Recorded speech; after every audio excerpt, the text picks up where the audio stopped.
चलें जनाब शुरू करते हैं फिर बिस्मिल्लाहिर्रहमानिर्रहीम। तो कल हम लोगों ने अपना नया चैप्टर बजटिंग जो है वो स्टार्ट कर लिया था, ठीक है। और बजटिंग में हमने थोड़ा बहुत आइडिया ले लिया था, हमारे कितने बजट्स हमें कितने दिखने हैं वो भी आपको फ्लो चार्ट से पता लग गए होंगे। फिर मैंने आपको थोड़ी सी तसल्ली ये देती थी कि इसमें कोई रॉकेट साइंस ऐसा नहीं है, ठीक है।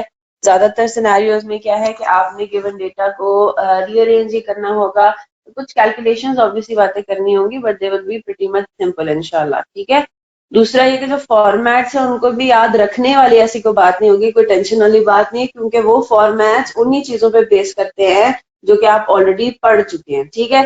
प्लस आपको फॉर्मेट्स के अंदर वेरिएशंस भी नजर आएंगी from book to book, from teacher to teacher, which is totally fine, ठीक है। चलें जी, अभी हम आने लगे हैं। कल हमने डिस्कस ये किया था कि फोरकास्टिंग के डिफरेंट मेथड्स हैं, डिफरेंट तरीके हैं, कुछ क्वालिटेटिव है कुछ क्वांटिटेटिव है, ठीक है। ये सब कुछ आपके पास आपके स्टडी टेक्स्ट में भी लिखा हुआ है, ठीक है।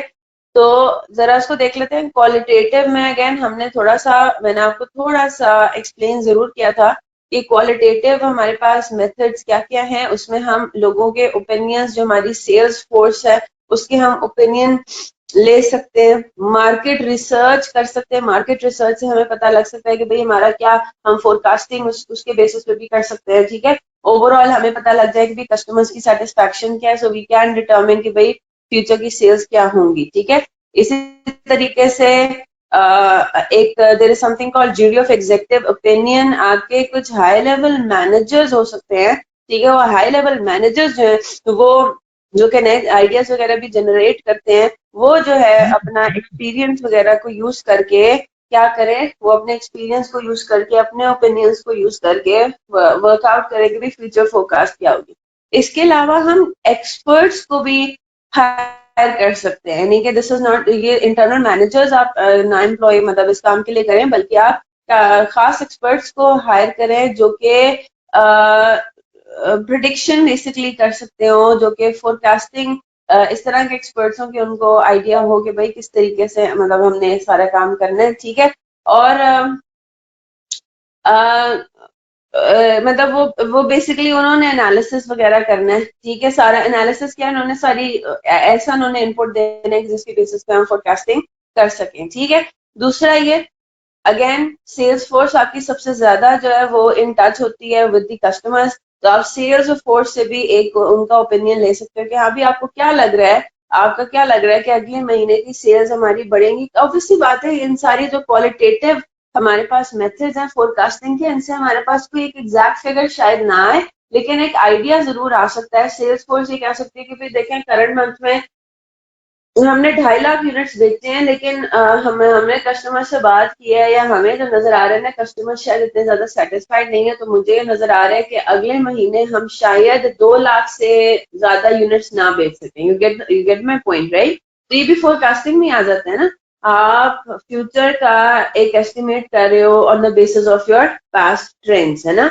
फिर क्वांटिटेटिव मेथड्स पर आते हैं जो कि हमने आज जो बेसिकली देखने हैं, ठीक है। एक तो ट्रेंड आप प्रोजेक्ट करते हो, ठीक है। ट्रेंड प्रोजेक्शंस में क्या होता है कि भाई आप जो है वो पास्ट पैटर्न को बेसिकली फ्यूचर पे प्रोजेक्ट कर लेते हो। जिस तरह से आप ये समझें कि इसको हम ग्राफिकली भी वैसे देखते हैं, लेकिन उतना ज्यादा डिटेल में जाने की जरूरत नहीं है। आप देख रहे हो कि भाई नीचे से ट्रेंड आ रहा है, इट्स इंक्रीजिंग, ठीक है। राइजिंग ट्रेंड अगर है, यानी कि अगर आप ग्राफ पे देखो तो आपकी जो लाइन है वो बेसिकली इंक्रीज हो रही है, यानी कि बढ़ रही है, ऊपर होती जा रही है, राइट। तो आप उसी को प्रोजेक्ट कर लो उसी रेट के ऊपर, ठीक है। ऑन एन एवरेज आप उसी रेट पे प्रोजेक्ट कर देते हो कि भाई हमें लग रहा है कि फ्यूचर में ये वाला रेट हमारा जो है वो चलेगा। उसमें ऑब्वियसली बात है सीजनल फ्लक्चुएशन, साइक्लिक फ्लक्चुएशन, ये सारे जो है वो आपको कंसिडर करने पड़ते हैं, ठीक है।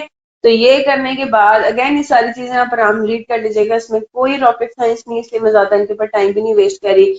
फिर एक अगेन मैंने आपको एक शायद कल डिस्कस कर लिया था कि हम एक और चीज कर सकते हैं, हाँ जी कल बल्कि हमने बात की थी कि हम एक और फोरकास्टिंग क्वांटिटेटिव तरीके से किस तरह से कर सकते हैं। हमें पिछले 3 सालों की सेल्स जो है वो गिवन है, या डिमांड आपको गिवन है। आप कहो कि भाई मेरी पॉलिसी है कि मैं फोरकास्टिंग करती हूँ on the basis of last 5 years, right. तो आपने क्या करना है, लास्ट 5 ईयर्स का डेटा उठाना है, डिमांड उठानी है और उनको एवरेज आउट कर देना है। मेरा पॉलिसी ये है कि मैं अपनी फोरकास्टिंग करती हूँ on the basis of last 2 years, ठीक है। तो मैं लास्ट 2 इयर्स के एवरेज उठा लूंगी, ठीक है जनाब। तो जो भी आपके बिजनेस की पॉलिसी है on the basis of moving, यानी कि on the basis of average, फिर जाहिर सी बात है हर साल आपकी डिमांड चेंज होती रहेगी। ये बात सबको समझ आ रही है ना? हर साल आपकी डिमांड क्यों चेंज होगी? फॉर एग्जाम्पल मेरी पॉलिसी है कि मैं 2 सालों का जो है ना वो लेती हूँ फोरकास्ट, लास्ट 2 इयर्स की फोरकास्टिंग, मतलब वो यूज करती हूँ for forecasting, right.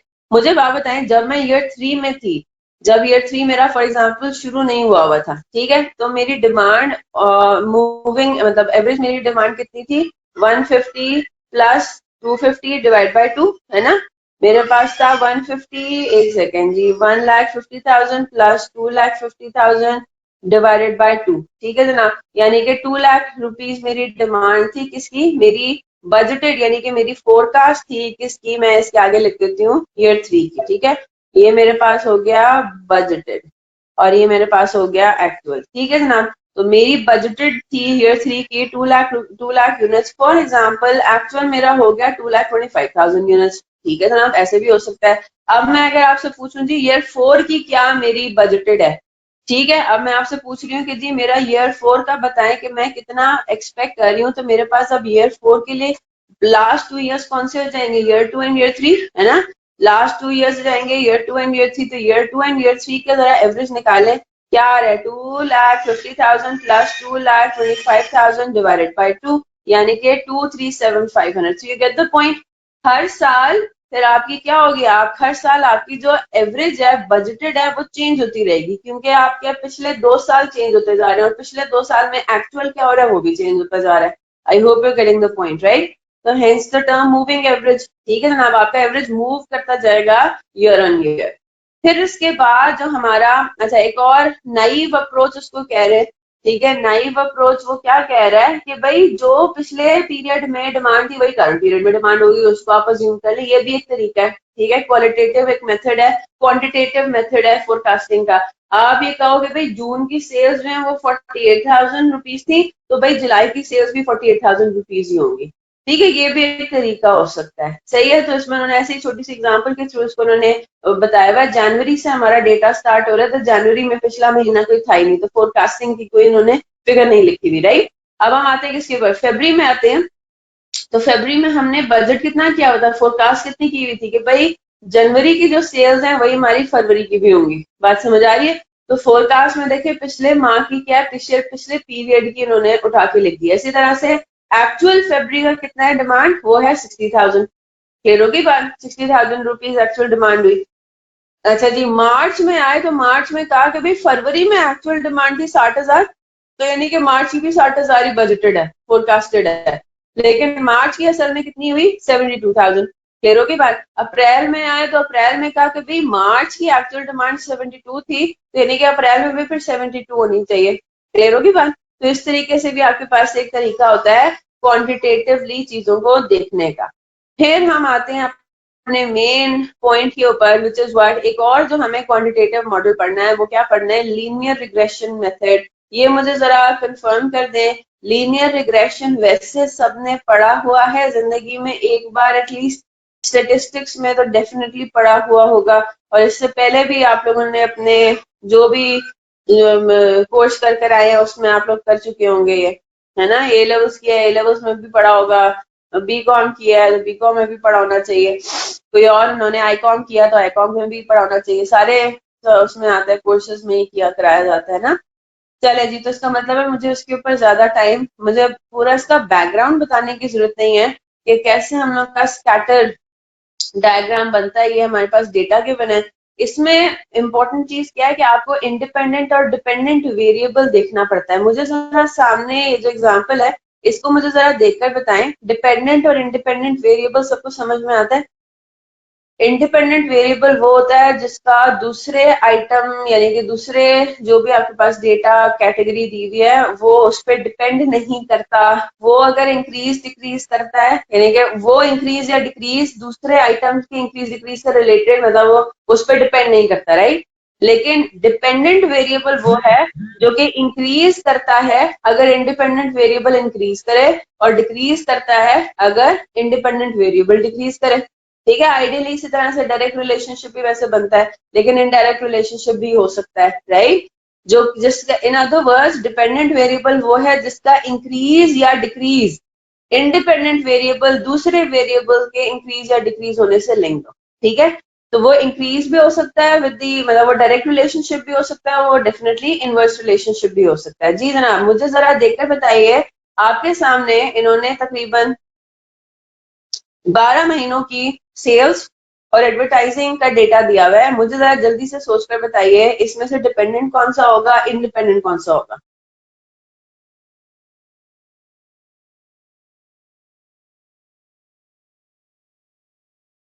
Sales, Shahzeb कह रहे हैं सेल्स इंडिपेंडेंट होंगी और एडवर्टाइजिंग डिपेंडेंट होंगी। सेल्स डिपेंडेंट होंगी, मोहसिन भी कह रहे हैं सेल्स इंडिपेंडेंट होंगी, सेल्स इंडिपेंडेंट होंगी। अच्छा मुझे बात बताइए, मेरी बात गौर से सुनिएगा। क्या सेल बढ़ने की वजह से एडवर्टाइजिंग बढ़ेगी? पहले क्या सेल बढ़ेगी फिर एडवर्टाइजिंग बढ़ेगी? अच्छा, फिर दूसरा, क्या एडवर्टाइजिंग बढ़ने की वजह से सेल्स बढ़ेगी? अब मुझे बताएं कौन सा डिपेंडेंट है कौन सा इंडिपेंडेंट है शाजेब। क्या एडवर्टाइजिंग बढ़ने की वजह से मेरी सेल्स बढ़ेगी? तो क्या हो जाएगा, एडवर्टाइजिंग इन्फ्लुएंस कर रहा है सेल्स को, है ना। सेल्स यहाँ पे डिपेंडेंट है, सेल्स यहाँ पे डिपेंड कर रहा है एडवर्टाइजिंग पे। एडवर्टाइजिंग बढ़ेगी तो सेल्स भी बढ़ेगी। तो यानी कि पहले एडवर्टाइजिंग करेंगे, एडवर्टाइजिंग का जो भी हमारा एक्शन होगा उसकी वजह से सेल्स का रिजल्ट आएगा। You getting my point. तो क्या हुआ, सेल्स डिपेंडेंट हो गया, एडवर्टाइजिंग इंडिपेंडेंट हो गया। अब एक और सवाल, जब हम ग्राफिकली इस सिचुएशन को रिप्रेजेंट करेंगे तो इंडिपेंडेंट वेरिएबल कौन से एक्सेस पे लिखते हैं और डिपेंडेंट वेरिएबल कौन से एक्सेस पे लिखते हैं?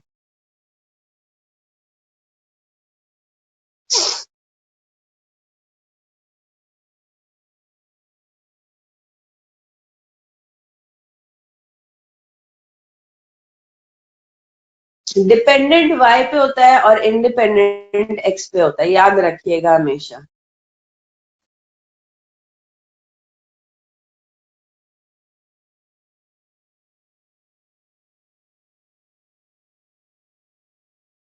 ठीक है, इंडिपेंडेंट जो है वो हमेशा एक्स एक्सिस पे लिखेंगे और जो डिपेंडेंट है वो वाई एक्सिस पे लिखेंगे। इन अदर वर्ड्स हम अपने डिपेंडेंट को एक्स, इंडिपेंडेंट को एक्स कह रहे हैं, डिपेंडेंट को वाई कह रहे हैं। ठीक है, तो यहाँ पे हमारे पास एडवर्टाइजिंग एक्स एक्सिस पे होगा क्योंकि वो इंडिपेंडेंट है, और जो सेल्स है वो हमारे वाई एक्सिस पे होगा। Is that clear? तो ये जब हम इसको यूज करके अपना स्कैटर ग्राफ, अपना स्कैटर डायग्राम बनाते हैं तो हमारे पास कुछ यूं निकलता है। अब इसको यूज करके हम कैसे फोरकास्टिंग कर सकते हैं, ये तो स्कैटर डायग्राम है, यहाँ पे तो सारे रिजल्ट जो है वो स्कैटर्ड है। तो हमने करना क्या है, हमने करना ये है कि we will make a line through this. ठीक है, a straight line through this, जिसको हम आगे प्रोजेक्शन के लिए भी इस्तेमाल कर सकते हैं। And that line is called line of best fit, या लीनियर लाइन, मतलब लीनियर रिग्रेशन बेसिकली इसको कहते हैं। ठीक है, इज दैट क्लियर? तो एक ऐसी अगर हमें एवरेज लाइन बेसिकली बीच में से अगर निकल आए, ठीक है, एक ऐसी लाइन निकल आए जो कि इन सारे डेटा को रिप्रेजेंट करती है, तो उस लाइन को हम आगे प्रोजेक्ट कर सकते हैं और उसके बेसिस पे हम एस्टिमेशन कर सकते हैं। ठीक है, कि अगर हम फ्यूचर में एडवर्टाइजिंग इतनी करें तो सेल्स कितनी होंगी। ठीक है जनाब, तो अब उसका फॉर्मूला क्या है, हमारे पास जो equation of a regression line है जिसको आपने एस्टिमेशन के लिए इस्तेमाल करना है वो है y is equal to a plus B X. ठीक है, ये आपका लीनियर रिग्रेशन लाइन है। लीनियर रिग्रेशन को मैं लीस्ट स्क्वायर मेथड भी कहते हैं। ठीक है, इसको हम लीस्ट स्क्वायर मेथड भी कहते हैं। तो ये देख लें, तो हमारे पास जो बेसिक बात है वो ये है y is equal to a plus B X. ठीक है, ठीक है जनाब। अब y यहाँ पे क्या था, है ना, y क्या था, डिपेंडेंट वेरिएबल। a आपके पास क्या है, फिक्स्ड कॉस्ट। और नॉर्मली ये हमारे पास होती है total cost, total sales etcetera, कुछ भी हो सकती है, ठीक है।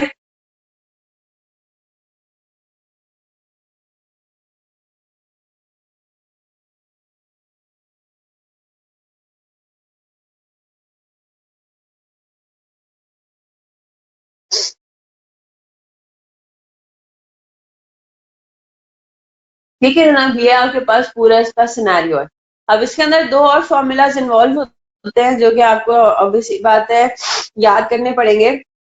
जो आपका कांस्टेंट है यानी कि जो फिक्स्ड एलिमेंट है वो किस तरीके से कैलकुलेट होगा, summation of all the y's over N. N क्या रिप्रेजेंट करता है, एन रिप्रेजेंट करता है नंबर ऑफ डेटा कितना है, यानी कि फॉर एग्जांपल अगर हम इस टेबल की बात करें तो इसमें कितने महीनों का आपको डेटा दिया हुआ है, तो वो कितने महीनों का है, एन आपका यहाँ पे हो जाएगा 12, ठीक है। एन यहाँ पे आपको क्या हो जाएगा, 12 हो जाएगा।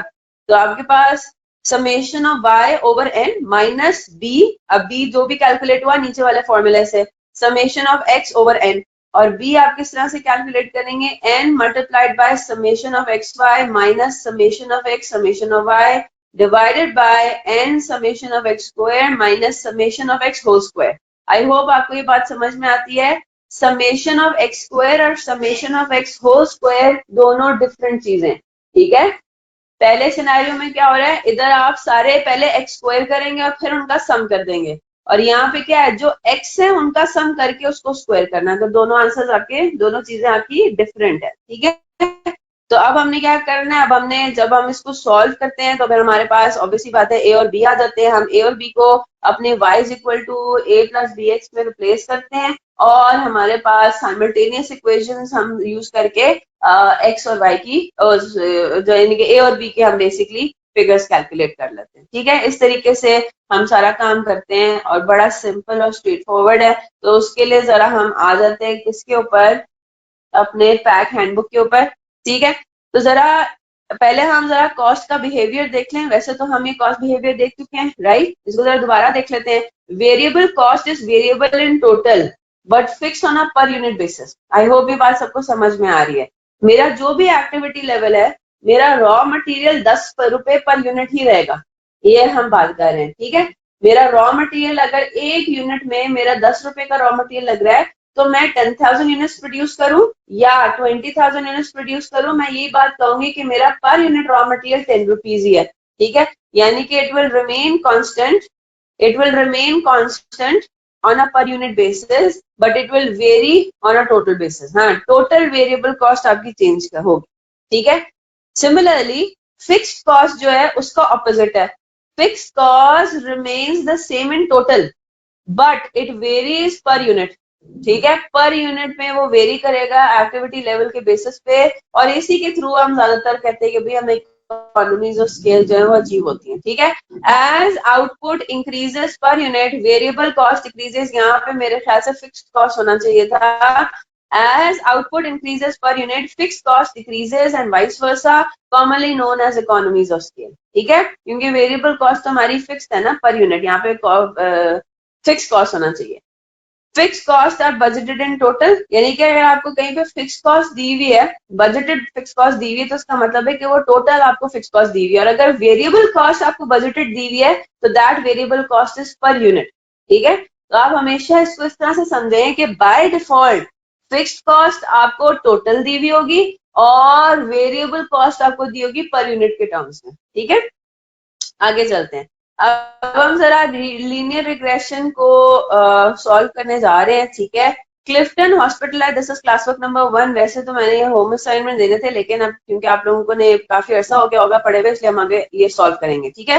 Clifton hospital is interested in an analysis of the fixed and, एक काम ही करते हैं। एक हमारे पास क्वेश्चन है, क्वेश्चन नंबर 3, इसको दोनों तरीकों से उसने मेथड से सॉल्व करने को कहा है, तो हम इसको इसी को यूज करते हैं, ठीक है। बाकी 1 और 2 आपका फिर होम असाइनमेंट हो जाएगा। A controller is interested in an analysis of the fixed and variable cost of electricity as related to direct uh,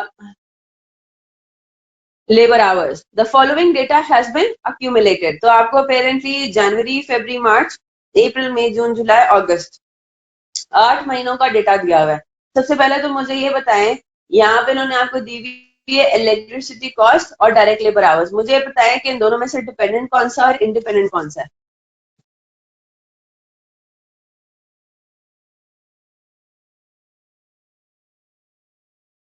हाँ जी, कौन सा डिपेंडेंट है कौन सा इंडिपेंडेंट है? डायरेक्ट लेबर आवर्स हमारे डिपेंडेंट है या इंडिपेंडेंट है? इलेक्ट्रिसिटी कॉस्ट मेरा डिपेंडेंट है, वेरी गुड।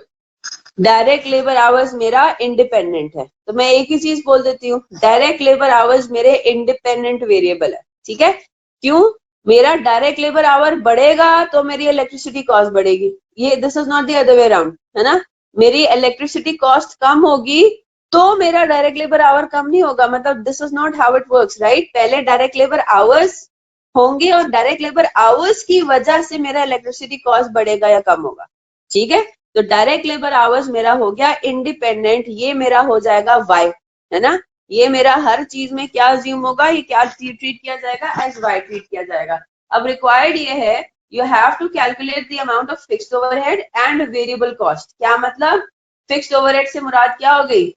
ए, है ना? y is equal to A plus B X में जो फिक्स्ड ओवरहेड है, फिक्स्ड एलिमेंट है, वो क्या हो जाएगा? ए हो जाएगा। और बी एक्स में जो बी है, वेरिएबल कॉस्ट पर यूनिट, वो आपसे मांग रहा है, यानी कि ए और बी के लिए आपको कह रहा है कि सॉल्व करो। ठीक है, चले जी। वो क्या कह रहा है जनाब? हाई लो पॉइंट्स मेथड से वो कह रहा है, और एक कह रहा है कि मेथड ऑफ लीस्ट स्क्वायर से। तो जरा हम मेथड ऑफ लीस्ट स्क्वायर को देखते हैं। और फॉर्मूला ऑब्वियसली बात है, थोड़ा सा वर्किंग इसमें इस तरह से करनी पड़ती है कि भाई आपको पता है कि फॉर्मूला इसका थोड़ा सा जो है वो मतलब याद रखने वाली चीज है। ठीक है, तो you just make sure you do that.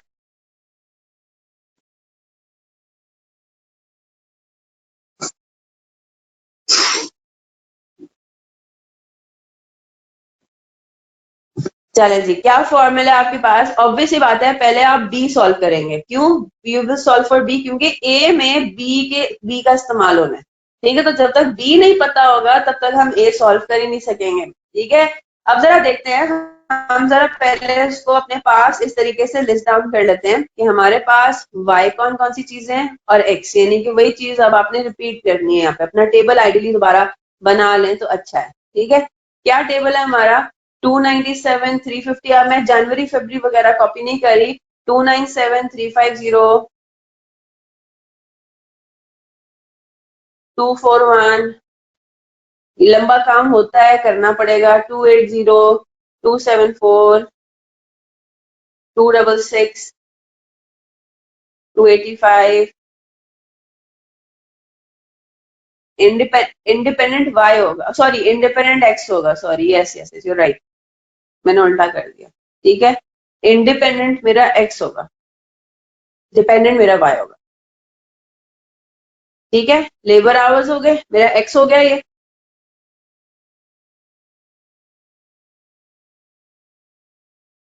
चले, वाई मेरे क्या क्या है? 15 480, 16 670, 14 050, 15 340, 16,000 16,000, 16 130, 16 350। ठीक है, ये मेरे सारे हो गए एक्स और वाई। ठीक है, ये मैंने कर लिया प्लॉट।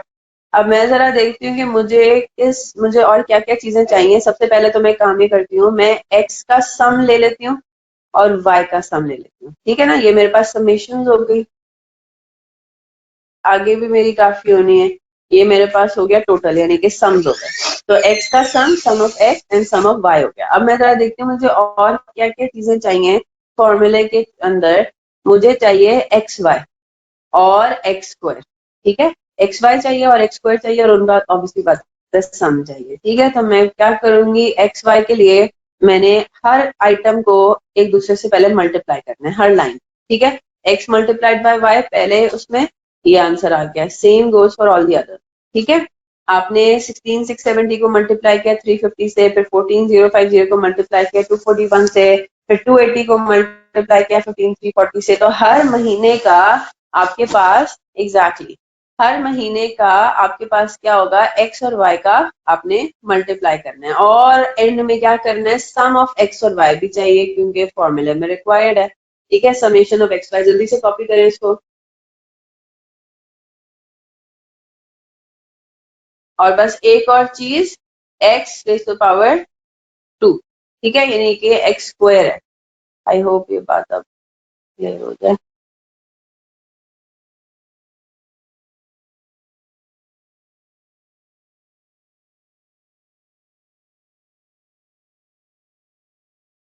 ओह, ये बड़ा मसला है इसका।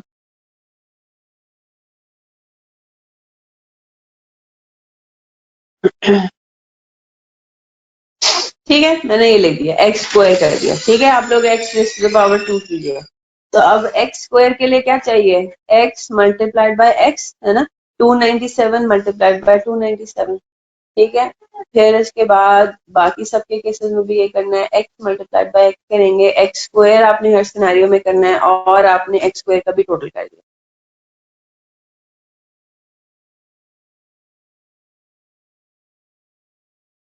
कॉपी कर लें इसको जल्दी से, फिर हम आगे चलते हैं। बस सिर्फ फॉर्मूला ही अप्लाई करना है और हमारे पास सारा काम हो जाएगा।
चलें जी, अब हम इसको अप्लाई सॉल्व करते हैं। ठीक है, पहले हम ऑब्वियसली बात है बी को सॉल्व करेंगे। बी को सॉल्व करने के लिए एन हमारे पास कितना है, number of, in other words number of lines in a table आप देख लें, या कितने आपको मंथ्स का डेटा दिया हुआ है, कितने पीरियड्स का डेटा दिया हुआ है, तो यहाँ पे कितना है, 12 है ना। चलें जी, यहाँ पे 12 महीनों का दिया हुआ है, जरा सॉल्व करें, इस फॉर्मूले में अप्लाई करें सब, जरा सब कुछ आपको गिवन है। बी को मुझे सॉल्व करके बताएं।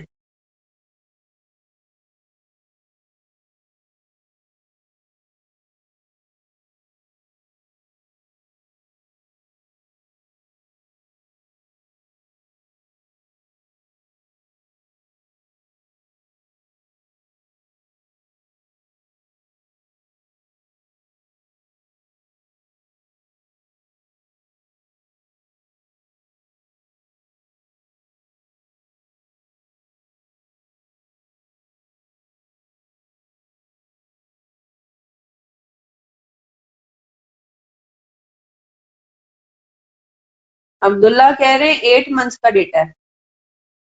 क्या 8 मंथ्स का डेटा है? फॉर्मूला ये आपके सामने दोनों मैंने कर दिए display.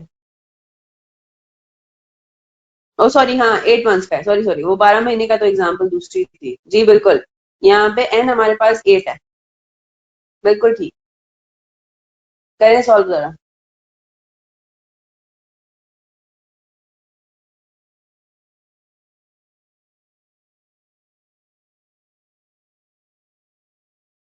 Nineteen point two three four.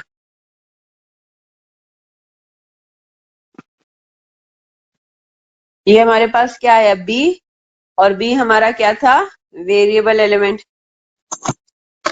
ठीक है, बी आ रहा है हमारे पास 19.234 इस फॉर्मूले को यूज करके। हाँ जी, सबका यही आ रहा है। अच्छा, फिर ए सॉल्व कीजिए।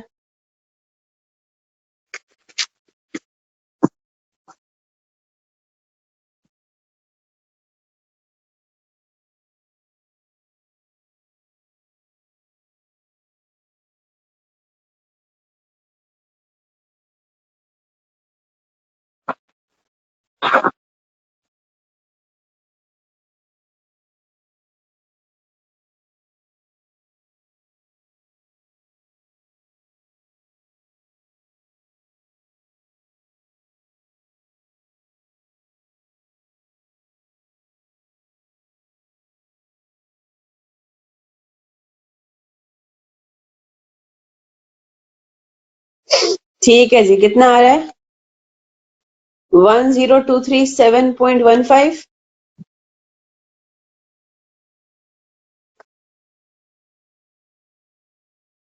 ये 10 पॉइंट है या 10 कॉमा है, 10,237 है।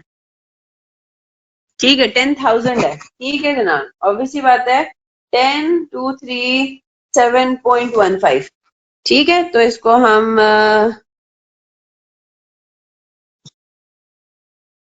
Total rounded off to the nearest rupee कर देते हैं। ठीक है, 10,237, ठीक है, 10,237, इज दैट क्लियर? तो अगर हम, ये हमारे पास ए भी आ गया, बी भी आ गया, ये हमारी, इसका मतलब अब यहाँ पे देखें, अब इसकी डेफिनेशन क्या होगी। हमने क्या चीज इस्तेमाल की है, हमने यूज किया है कॉस्ट, हमने यूज किया इलेक्ट्रिसिटी कॉस्ट। तो इलेक्ट्रिसिटी कॉस्ट में हम क्या कह रहे हैं, जो फिक्स्ड कॉस्ट है, यानी कि जो फिक्स्ड एलिमेंट है, लाइन रेंट है ना, जो फिक्स कॉस्ट है वो हमारी आ गई 10,237 रुपीज, राइट। यानी कि हम अगर इस बिजली, मतलब वो इलेक्ट्रिसिटी अपनी इस्तेमाल ना भी करें, अगर हमारा फॉर एग्जांपल ऑफिस जो है वो बंद भी रहे पूरा महीना, तब भी हमें 10,000 का बिल आना ही आना है। 10,237 का बिल आएगा ही आएगा, ये पैसे हमें पे करने ही करने हैं, भले एक्टिविटी लेवल आपकी जीरो। ठीक है, उसके over and above additional activity पे आपको 19.234 रुपीज पे करने पड़ेंगे। ठीक है, तो अब जरा यहाँ पे मुझे बताइए, यहाँ पे fixed cost by default total में, बात समझ आ रही है ना? बाय डिफॉल्ट ये जो फिक्स कॉस्ट है ये टोटल फिक्स कॉस्ट है, और यहाँ पे variable cost is in terms of per unit, है ना? बात समझ आ गई? यानी कि यहाँ पे 19.234 पर आवर है, इज दैट क्लियर? ये आपके पास पर डायरेक्ट लेबर आवर है। ठीक है, यानी कि ये आपका वेरिएबल जो एलिमेंट है वो बाय डिफॉल्ट आपके पास किस टर्म में आया, पर particular unit. I hope that's clear now. तो ये तो आपका हो गया क्या, रिग्रेशन एनालिसिस से। लीस्ट स्क्वायर मेथड भी अगर कहीं पे लिखा हो तो आप इसको रिग्रेशन एनालिसिस से एनी फॉर्मूले से सॉल्व कर लें। ठीक है, दूसरा अब आपके पास क्या है, the high and low points method. ये यहाँ तक कॉपी कर लें, फिर मुझे बताएं, आगे चलते हैं।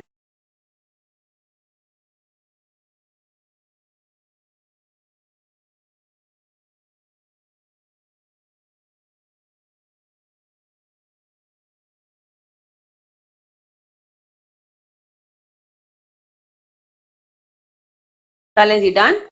अब हाई लो मेथड में हम क्या करते हैं, आप आ जाते हैं अपनी एक्टिविटी लेवल पे, यानी कि आपका जो इंडिपेंडेंट वेरिएबल है। ठीक है, अब आपने क्या करना है, आपने अपने इंडिपेंडेंट वेरिएबल में सबसे हाईएस्ट वैल्यू पिक करनी है और सबसे लोएस्ट वैल्यू पिक करनी है, हाई एंड लो। ठीक है, सबसे हाईएस्ट वैल्यू मुझे बताएं डायरेक्ट लेबर आवर्स में क्या है, जो आपका इंडिपेंडेंट वेरिएबल है उसमें, जो एक्टिविटी लेवल है उसमें से। जी, सबसे हाईएस्ट हमारे पास अपेरेंटली यही है 350, और सबसे लोएस्ट क्या है, अपेरेंटली ये 241 है ना। तो अब हमने ये दोनों लेवल्स पिक कर लेने, ये हमारा हाई लेवल है, ये हमारा लो लेवल है। ठीक है, तो हम इसको जरा लिख लेते हैं अपने पास। अभी हम इसको सॉल्व करने जा रहे हैं किससे, ये हमारा पार्ट ए है।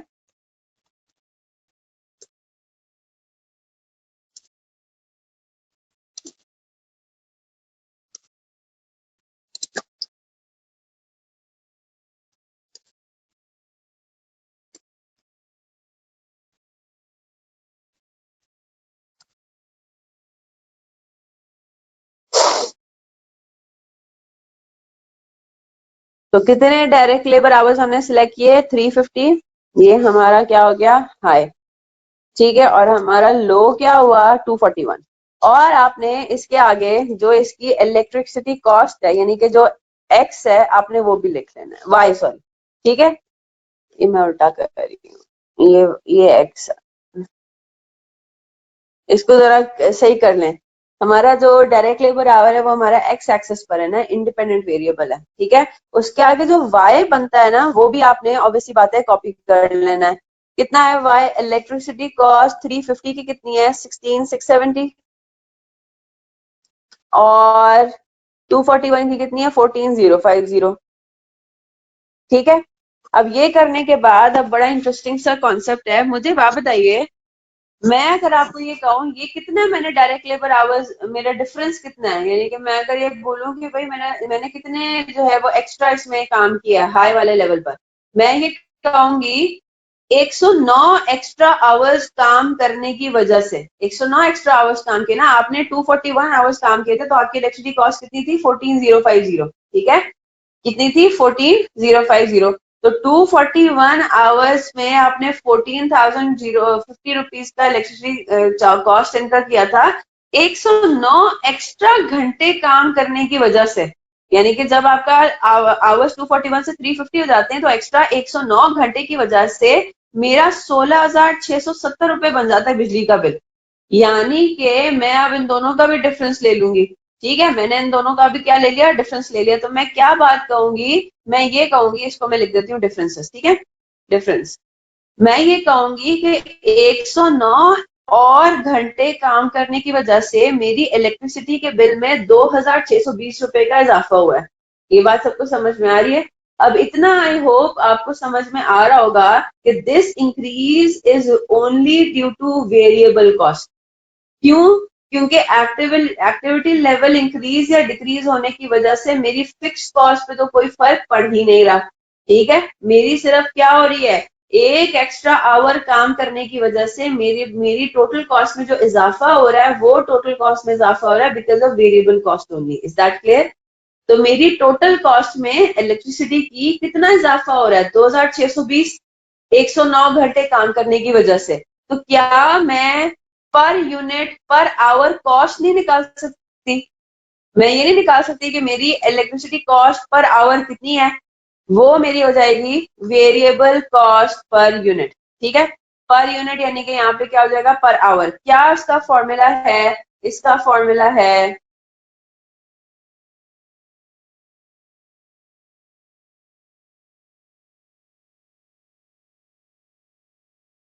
कुछ भी हो सकता है ना, डायरेक्ट लेबर आवर की बजाय डायरेक्ट लेबर, ये डायरेक्ट आपके यूनिट्स भी हो सकते हैं, है ना।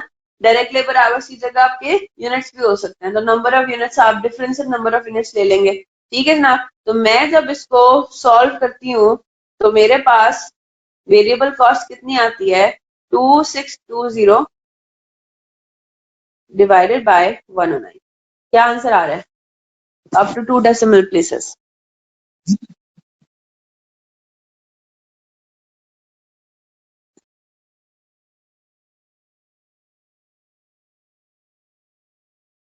24.04, बिल्कुल ठीक।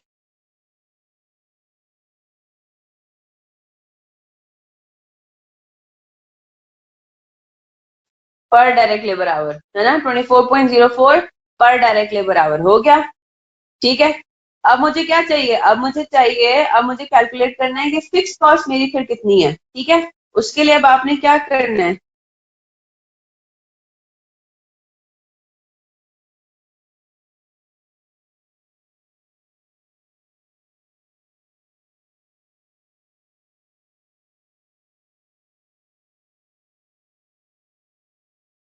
नहीं जी, इक्वेशन यहाँ पे नहीं इस्तेमाल होगी जेबा।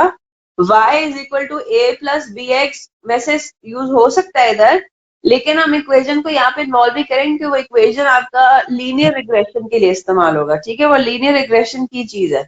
हमने इसको क्या करना है, select either the high level the low level and calculate fix cost by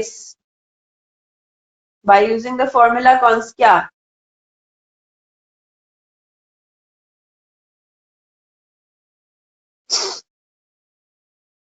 ठीक है। हमारा मेन फॉर्मूला क्या है, total cost is equal two variable cost plus fix cost, यही है ना हमारा, ठीक है। तो अब हम कौन सा लेवल सिलेक्ट करें, मुझे बताएं मैं कौन कौन सा लेवल सिलेक्ट करूं, हाई या लो। चलो मैं हाई सिलेक्ट कर लेती हूँ, ठीक है। मैं दोनों से सॉल्व करके बता देती हूँ। यूजिंग हाई लेवल यानी कि 350 डायरेक्ट लेबर आवर्स, ठीक है। पहले हाई से सॉल्व कर लेते हैं, उसके बाद लो से कर लेते हैं। अच्छा जी, हमारे पास टोटल कॉस्ट कितनी है, 350 डायरेक्ट लेबर आवर पे टोटल इलेक्ट्रिसिटी कॉस्ट है 16,670, यस। मुझे अगर फिक्स कॉस्ट निकालनी है तो मैं टोटल कॉस्ट में से वेरिएबल कॉस्ट माइनस कर दूंगी, है ना। टोटल कॉस्ट में से वेरिएबल कॉस्ट माइनस कर दूंगी तो मुझे फिक्स कॉस्ट पता लग जाएगी। तो मैंने यहाँ पे क्या लेस करना है, मैंने यहाँ पे लेस करना है वेरिएबल कॉस्ट। और वेरिएबल कॉस्ट में कैलकुलेट किस तरह से करूंगी, मैंने कैलकुलेट ये कर लिया है कि 24.04 rupees per direct labour our मेरा वेरिएबल कॉस्ट है। मैंने कितने, मैं डायरेक्ट लेबर आवर्स के ऊपर खड़ी हुई हूँ, मैं 350 डायरेक्ट लेबर आवर्स पे खड़ी हुई, यानी कि 350 डायरेक्ट लेबर आवर्स में आपके कितने जो है वो वेरिएबल कॉस्ट लगी, वो आपकी लगी 8414। Is that clear. तो अब जब मैं फिक्स कॉस्ट कैलकुलेट करना चाहूंगी तो वो 16670 में से 8414 तो हो गई वेरिएबल कॉस्ट, यानी कि बाकी सब क्या रह गई आपके पास, फिक्स कॉस्ट रहेगी। अभी आप जिस भी लेवल पे कैलकुलेट करेंगे, ऑब्वियसली बात है एक दो रुपए का फर्क आ सकता है बिकॉज ऑफ राउंडिंग ऑफ, ठीक है, लेकिन ज्यादा फर्क नहीं होगा। अब यूजिंग लो लेवल, जरा जल्दी से लो लेवल को यूज करें, यानी कि 241 डायरेक्ट लेबर आवर्स पे जरा मुझे कैलकुलेट करके बताएं वेरिएबल कॉस्ट कितनी है और फिक्स कॉस्ट कितनी है।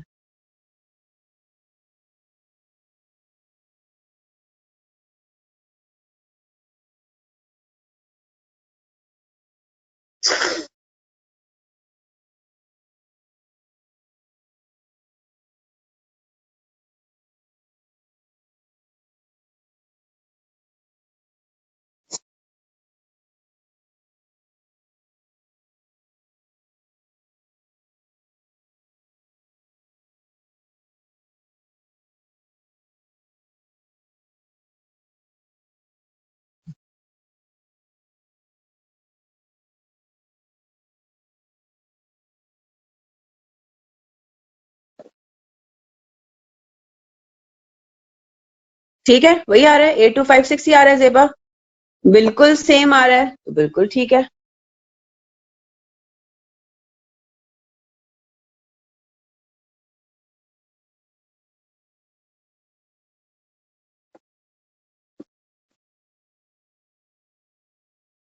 बिल्कुल ठीक, वेरिएबल टोटल में डेफिनेटली डिफरेंट आएगा, है ना सना। 241 डायरेक्ट लेबर आवर्स पे वेरिएबल कॉस्ट टोटल में डिफरेंट आएगी फॉर श्योर, लेकिन पर यूनिट में पर डायरेक्ट लेबर आवर में वही आपने 24.04 ही लिया, यही तो पॉइंट है वेरिएबल का, ठीक है। And fixed will obviously be fixed at all levels of activity, ठीक है ना जी। लो लेवल पे जब हम यूज करते हैं तो हमारे पास टोटल कॉस्ट जो है वो हमारे पास कितनी है, टोटल कॉस्ट इज, अब समझ आ गई बात, कितना आसान है ना। High low method is very easy. इसमें से अब आपने क्या लेस करना है, लेस कर, वैसे तो उसमें और भी रूल्स है, ठीक है, लेकिन वो मैं जरा देख लूं कि वो डिस्कस करने की जरूरत भी है या नहीं, ठीक है। 241 मल्टीप्लाइड बाय 24.04,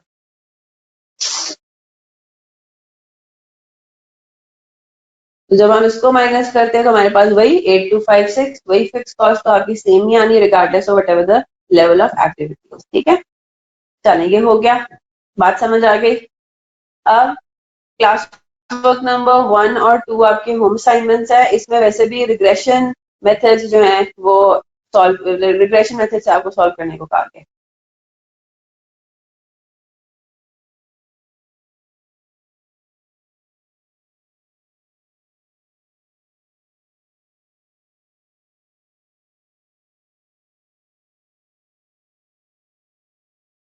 चलें जी, अब हम जरा आ जाते हैं अपने बजट्स के ऊपर, हम फाइनली आते हैं। ठीक है, again advantages and disadvantages of budgeting है, ये आप रीड कर लीजिएगा, सेक्शन नंबर 4 है ये पैक हैंडबुक का। ठीक है, ये लिमिटेशंस है इसकी।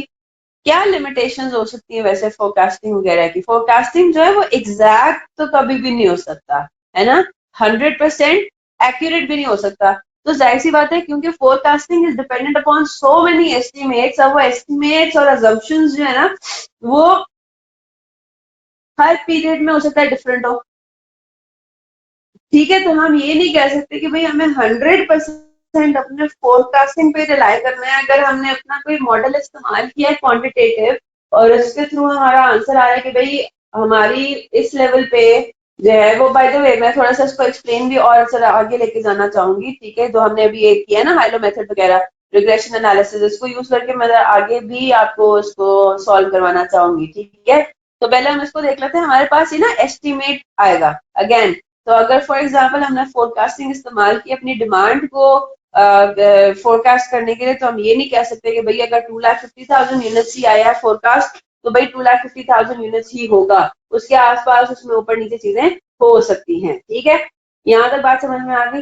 अब होता क्या है, अब अगर एक और इसमें लिमिटेशन ये है कि अगर आपने बजट जो है ना वो एवं बस बना दिया just for the sake of, मतलब फॉर्मेलिटी के तौर पे कि बस बनाना तो है ही है, तो चलो बना लेते हैं, लेकिन उसको अगर आपने सही तरीके से इस्तेमाल नहीं किया तो फिर फायदा उसका कोई नहीं है ना। तो बजट जब बनता है तो पहली बात तो ये कि ये कोई इतना आसान काम होता नहीं है। आपको इस बात का ख्याल रखना है कि जी सेल्स का बजट बन रहा है, सेल्स डिपार्टमेंट जो बजट बनाएगा, प्रोडक्शन डिपार्टमेंट को उसके ऊपर बेसिस पे काम करना पड़ेगा। फॉर एग्जांपल प्रोडक्शन डिपार्टमेंट और सेल्स डिपार्टमेंट का किसी पॉइंट पे इख्तलाफ भी हो सकता है ना। सेल्स कह रहा है कि भाई हमने जो है वो 2.5 लाख यूनिट्स बेचने ही बेचने हैं, और प्रोडक्शन डिपार्टमेंट कह रहा है कि भाई हम कैसे, हम 2.5 लाख यूनिट्स प्रोड्यूस कर ही नहीं सकते क्योंकि हमारे पास रिसोर्सेज की शॉर्टेज है। बात समझ आ रही है? तो इसमें बहुत फटे बहुत मसले मसाइल होते हैं। तो एक ये चीज भी होती है कि भाई अगर आपने बजट बनाया है तो आपने उसको, you have to first of all adhere to it as well, you have to follow it, you have to use it properly, otherwise budget का कोई फायदा है ही नहीं फिर, है ना। अच्छा जी, तो मैं ये कह रही थी कि इसको जरा मैं इसको जरा थोड़ा सा मैं और एक्सप्लेन भी करना चाहूंगी। पहले हम जरा रिग्रेशन, लीनियर रिग्रेशन वाले पर आ जाते हैं। बाय द वे ये जो लाइन है, ये जो फंक्शन है ना y is equal to a plus B X, this does apply to high low method as well. लेकिन हम हाइलो मेथड के अंदर इस फॉर्मूले को अभी एटलीस्ट ए और बी की कैलकुलेशन के लिए इस्तेमाल नहीं करेंगे। ठीक है, तो ये कहाँ इस्तेमाल होगा? अब जरा इधर पहले रिग्रेशन एनालिसिस पर आ जाते हैं। ठीक है, मैं पहले जरा रिग्रेशन एनालिसिस पर आऊं। तो मेरे पास, इसको मैं क्या कहती हूँ, इसको हम कहते हैं कॉस्ट फंक्शन। ठीक है, मेरा कॉस्ट फंक्शन क्या है? y a plus B X. ठीक है, तो मैंने जो रिग्रेशन एनालिसिस से सॉल्व किया है इस पूरे सवाल को, मुझे बताइए कि मेरा कॉस्ट फंक्शन इस सिनेरियो में क्या बनता है? y अननोन है, इज इक्वल टू a, कितना निकला था उसमें रिग्रेशन एनालिसिस में, a कितना था?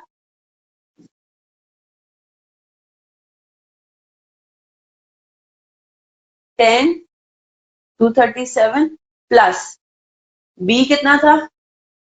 19 पॉइंट समथिंग और x। ठीक है, अब मैंने यहाँ पे y और x को अननोन रखना है। क्यों?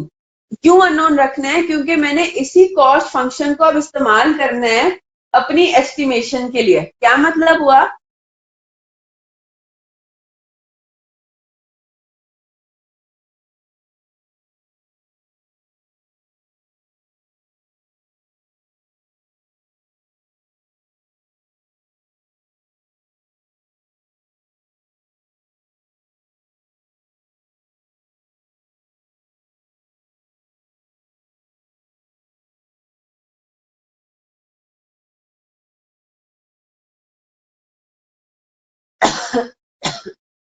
हाँ जी, एस्टिमेट द टोटल, अभी एस्टिमेशन के लिए फोरकास्टिंग के लिए इस्तेमाल होना ना। आप में से किसी ने मेरे से सवाल नहीं पूछा कि मैम ये जो चीजें हमने इस्तेमाल की है, ये जो डेटा इस्तेमाल किया, ये तो पास्ट का डेटा इस्तेमाल हो रहा है, इसमें फोरकास्टिंग कहाँ पर आ गई, है ना? ये तो आपने देखा ही नहीं अभी तक। तो ये जो डेटा आपने यूज किया, ये तो पास्ट डेटा यूज किया, पास्ट डेटा को यूज करके आपने ए और बी निकाल लिया, ठीक है, और आपने उनको किस में रिप्लेस कर दिया, कॉस्ट फंक्शन में रिप्लेस कर दिया। अब ये कॉस्ट फंक्शन इस्तेमाल हो सकता है किसी भी level of direct labour hours के लिए, ठीक है। फोरकास्टिंग तो हमने वाई के लिए करनी है, टोटल कॉस्ट हमने एस्टिमेट करनी है, ठीक है। आपको बताया जा रहा है कि टोटल इलेक्ट्रिसिटी कॉस्ट आप एस्टिमेट करें सितंबर की, when the expected direct labour hours are 315। हम ये एक्सपेक्ट कर रहे हैं कि अगले महीने जो अभी आना है, हम डायरेक्ट लेबर आवर्स कितने हमारे होंगे, तो अब हमने क्या निकालना है, y निकालना है, y अननोन है, is equal to 10 237 plus 19.234 multiplied by x। यहाँ पे हम क्या लिखेंगे, एक्टिविटी लेवल, इंडिपेंडेंट वेरिएबल, है ना? Is that clear? सॉल्व करें जरा, क्या हम कहेंगे अपनी मैनेजमेंट को, क्या बोलेंगे, जो हमने अपना budgeted profit and loss account बनाना है, उसमें हमने बजटेड इलेक्ट्रिसिटी कितनी लेके जानी है, 16,295। इज दैट क्लियर, यस और नो? सिमिलरली हम अपना जो हाइलो मेथड है उसके थ्रू भी इसी तरह का कॉस्ट फंक्शन बनाएंगे, ठीक है। हाइलो मेथड में भी हमारा कॉस्ट फंक्शन क्या हो जाएगा, हाँ जी, कॉस्ट फंक्शन क्या होगा, y इज इक्वल टू ए कितना था, 8256, है ना? उसमें सेम डेटा को यूज करके, क्योंकि मेथड डिफरेंट है तो फिक्स कॉस्ट भी डिफरेंट आ रही है। तो ए क्या हमारा निकला था, फिक्स कॉस्ट 8256 प्लस बी हमारा कितना है 24.04x। Is that clear? और यहाँ पे भी आपको सही वही बात बोली जा रही है कि you have to estimate electricity cost for the month of September when expected direct labour hours are 315। तो अब हमारे पास क्या बन जाएगा, टोटल कॉस्ट इलेक्ट्रिसिटी यानी कि y is equal to 8256 plus क्या करेंगे 24.04 मल्टीप्लाइड बाय 315। तो ये अब आपने एक्स्ट्रापोलेट कर दिया, आपने एस्टिमेट कर दिया।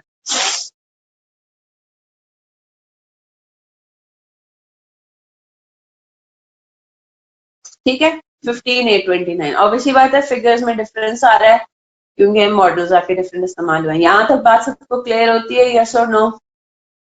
इजी। तो ये आपने फोरकास्टिंग का भी थोड़ा इसका एलिमेंट देख लिया, ठीक है। अब आगे चलते हैं, advantages and disadvantages of budgeting. आप सब रीड करेंगे, सेक्शन नंबर 4 है पैक हैंडबुक का। हम जरा जल्दी से आ जाते हैं। अब जरा हम देखना शुरू करते हैं कि हमारे पास जो बजट्स हैं, अब उनके जरा फॉर्मेट्स के ऊपर हम आ जाते हैं, ठीक है।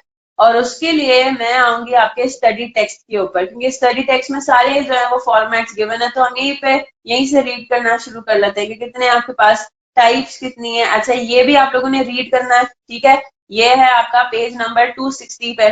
260 पे उन्होंने आपको पर्पसेस ऑफ बजटिंग बताए हुए हैं कि जी बजटिंग का पर्पस क्या है। इसको हम सारी चीजों को सरसरी साथ देख चुके हैं, ठीक है, मैं आपसे डिस्कस कर चुकी हूँ। तो do pick up your study text and do give it a read, ठीक है। ये देख लीजिए,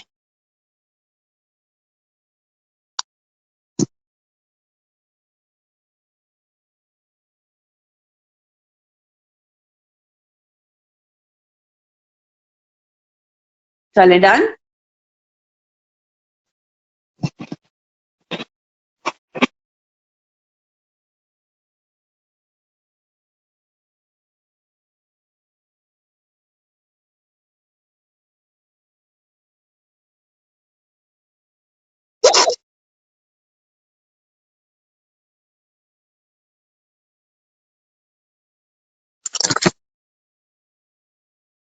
चले जी, ठीक है। तो ये अगेन बजट का पर्पस है, 262 पेज नंबर, ये जरूर रीड कीजिएगा। कंट्रोल के लिए हम बजट करते हैं, ऐसी बात है, हम मेजर कर सकते हैं अपनी परफॉर्मेंस को कि भाई हमने जो टारगेट अपना सेट किया था वो अचीव किया, क्यों नहीं किया। अगर अभी भी टाइम बाकी है, टारगेट अचीव नहीं हुआ हुआ, तो आप थोड़ा स्पीड अप कर सकते हैं डिसीजन मेकिंग के लिए, स्ट्रैटेजी बनाने के लिए। ठीक है, फिर उसके बाद रिसोर्स एलोकेशन के लिए ऑब्वियसली बात है कि भाई जिसका जो बजटिंग में हमें ये भी पता लग जाता है कि हमें रिसोर्सेस कितने चाहिए होंगे। अब हमें पता है कि जी डिमांड बढ़ रही है, हमने अपना जो बजटेड डिमांड है वो ज्यादा रखी है, तो प्रोडक्शन भी ज्यादा होगी। प्रोडक्शन ज्यादा होनी है, आपको पता है कि भाई आपके पास अभी इतना लेबर है नहीं, तो आप क्या करेंगे, ज्यादा और लेबर को हायर कर लेंगे, क्यों, ताकि आप अपने बजट को पूरा कर सके। आपको पता है कि जी लेबर तो काफी है लेकिन हमें मशीनरी की और जरूरत पड़ेगी, तो आप मशीनरीज अपनी खरीद लेंगे, तो रिसोर्स एलोकेशन भी इसमें ऑब्वियसली बात है हो जाता है। ठीक है, फिर कोऑर्डिनेशन और कम्युनिकेशन जो है वो भी हमारा बहुत जरूरी है, क्योंकि आपको पता है कि बजट जो है वो एक दूसरे के साथ एक किस्म का लिंक्ड होते हैं ना, तो हर डिपार्टमेंट को कोऑर्डिनेशन के साथ जो है वो काम करना पड़ेगा। ठीक है जी, फिर हम आते हैं जरा ये stages and budgeting process read कर लीजिएगा, इतना कोई वो नहीं है। ठीक है, अब हम आते हैं जरा टाइप्स ऑफ बजट्स के ऊपर, और सबसे पहला हमें क्या पढ़ना है, सेल्स बजट। ठीक है, सेल्स बजट एक ऐसा है जिसमें आपको वो फ्यूचर का बजटेड सेल्स इन यूनिट्स भी बताने पड़ते हैं और सेल्स इन रुपीज भी बताने पड़ती है। ठीक है, किस तरीके से सैंपल सेल्स बजट को जिस तरह से दिया हुआ है, यानी कि आपने हर इंफॉर्मेशन आपने डिस्प्ले कर दी, number of units, selling price per unit, सब कुछ आ रहा है ना सामने, बजटेड सेलिंग प्राइस भी आ रही है पर यूनिट, और टोटल सेल्स फिगर भी आ रही है, टोटल सेल्स रेवेन्यू भी आ रहा है। अब ये जो ABCD लिखा हुआ है, दिस कैन बी एनीथिंग।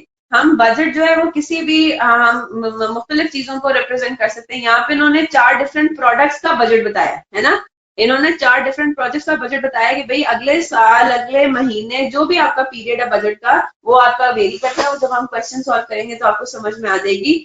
तो वो कह रहे हैं कि जी प्रोडक्ट ए के बजटेड यूनिट्स इतने हैं, बजटेड सेलिंग प्राइस इतनी है, बजटेड टोटल सेल्स इतनी है, प्रोडक्ट बी का इतना है ना। This can be anything, this can be कि हमारा लाहौर ब्रांच का बजटेड सेल्स यूनिट्स कितनी है, ठीक है, कराची ब्रांच की कितनी है, तो ABCD की बजाय कराची, लाहौर, फैसलाबाद, इस्लामाबाद, रावलपिंडी आ जाए। ठीक है, बात समझ आ रही है ना। तो this can be anything, again आपका जो डेटा गिवन है क्वेश्चन का उस पर डिपेंड करता है। आपने बस सेल्स बजट नॉर्मल तरीके से बना के, दैट्स इट, खत्म, सेल्स बजट खत्म होता है। ठीक है, फिर हम आते हैं इसके ऊपर, the next one is production budget. अब प्रोडक्शन बजट में वो क्या बताएगा, प्रोडक्शन बजट में हम बात करेंगे यूनिट्स की सिर्फ। ठीक है, we will be talking about production budget in units only, कि कितने यूनिट्स हमें प्रोड्यूस करने की जरूरत है। और मुझे जरा देखकर बताएं क्या ये आपको कोई नई चीज लग रही है।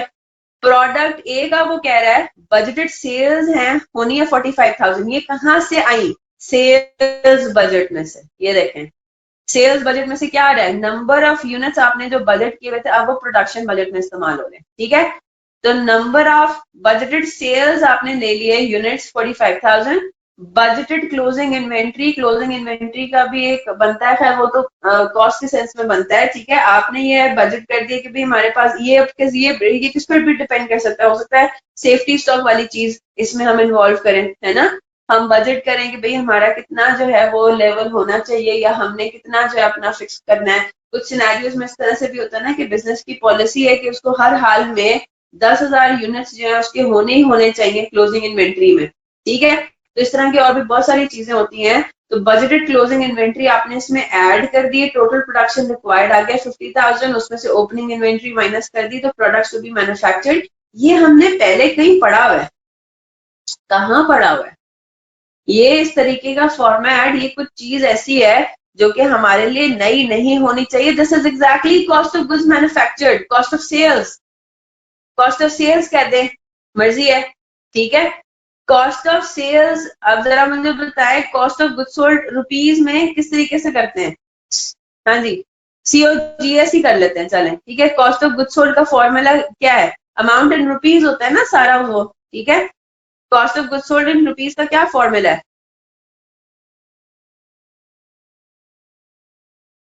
एक क्या कहते हैं, एक मैन्युफैक्चरर के लिए opening stock in rupees plus cost of goods manufactured in rupees, है ना, minus closing stock in rupees. Yes,